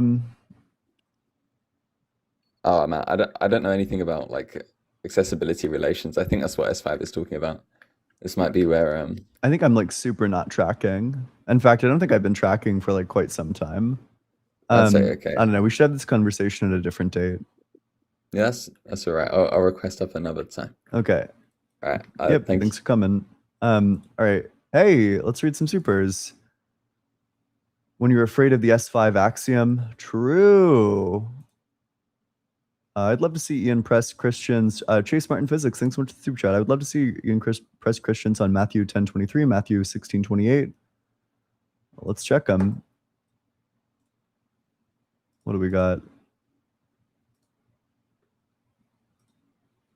Bible Hub.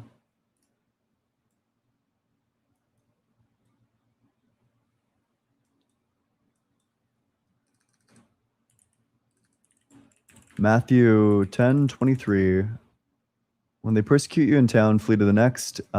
For truly I tell you, you will not be finished going through all the towns of Israel before the Son of Man comes.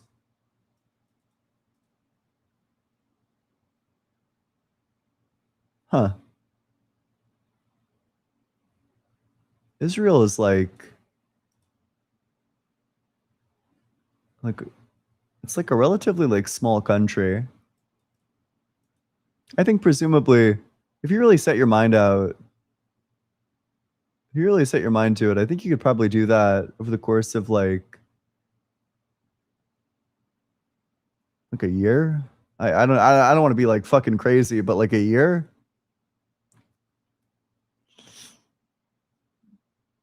Oh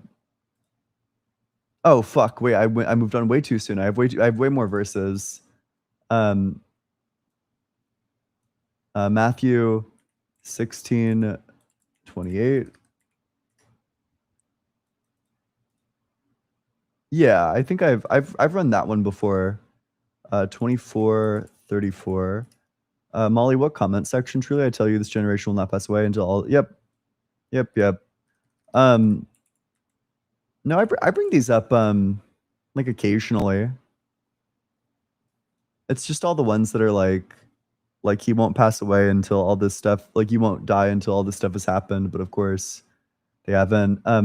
Garbage Man, thanks so much for the super chat. It seems like Platonic forms and contradictions are artifacts of a map that doesn't exactly describe the territory. It's why theists think most powerful should exist. The map can do that. I don't think I understand this either. Okay. Leo Bloom, thanks so much for the $20 super chat. Doesn't something that exists platonically exist in a changeless state? Isn't the platonic realm, which is outside of time, a changeless state in which time never existed? Would love to discuss this with you sometime, but I'm an atheist. Yeah, I think so. I think that that's like roughly accurate.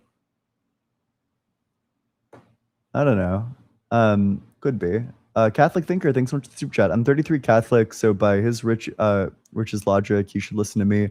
He's wrong in bad faith and misrepresenting Catholic theology. Baby Eateries, thanks so much for the super chat. You've been cooked on this topic multiple times. This man gets cooked like a Wichita-style porker, and not to be confused with a Wichita-style porker. With a Wichita porker? I don't get it. I'm sorry, Baby Eateries. Larry Beck, thanks so much for the $50 super chat. Holy shit, Larry. That's impeccable. That's phenomenal. That's astronomical. That's philosophical, Larry. Holy fucking shit, Larry. I really appreciate that. I really couldn't do this stream without you. Let's get a massive W for Larry. That kicks ass. Cube 6 Side, thanks so much for the $2.14. What is this channel? I kind of like it. We do some debates around here. We do a bit of philosophy.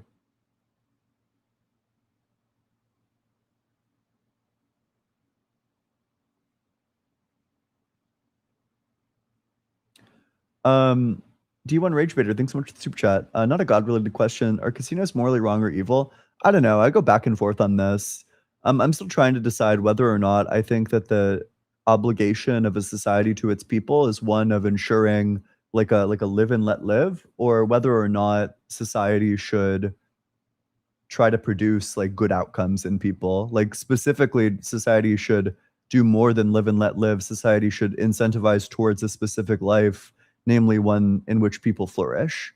You know, not like one specific conception of flourishing, but just, you know, people ought be virtuous and society ought incentivize people towards virtue. I don't know. It's hard to know. Actually, I do think I will say it. I think gambling probably is bad. Well, fuck.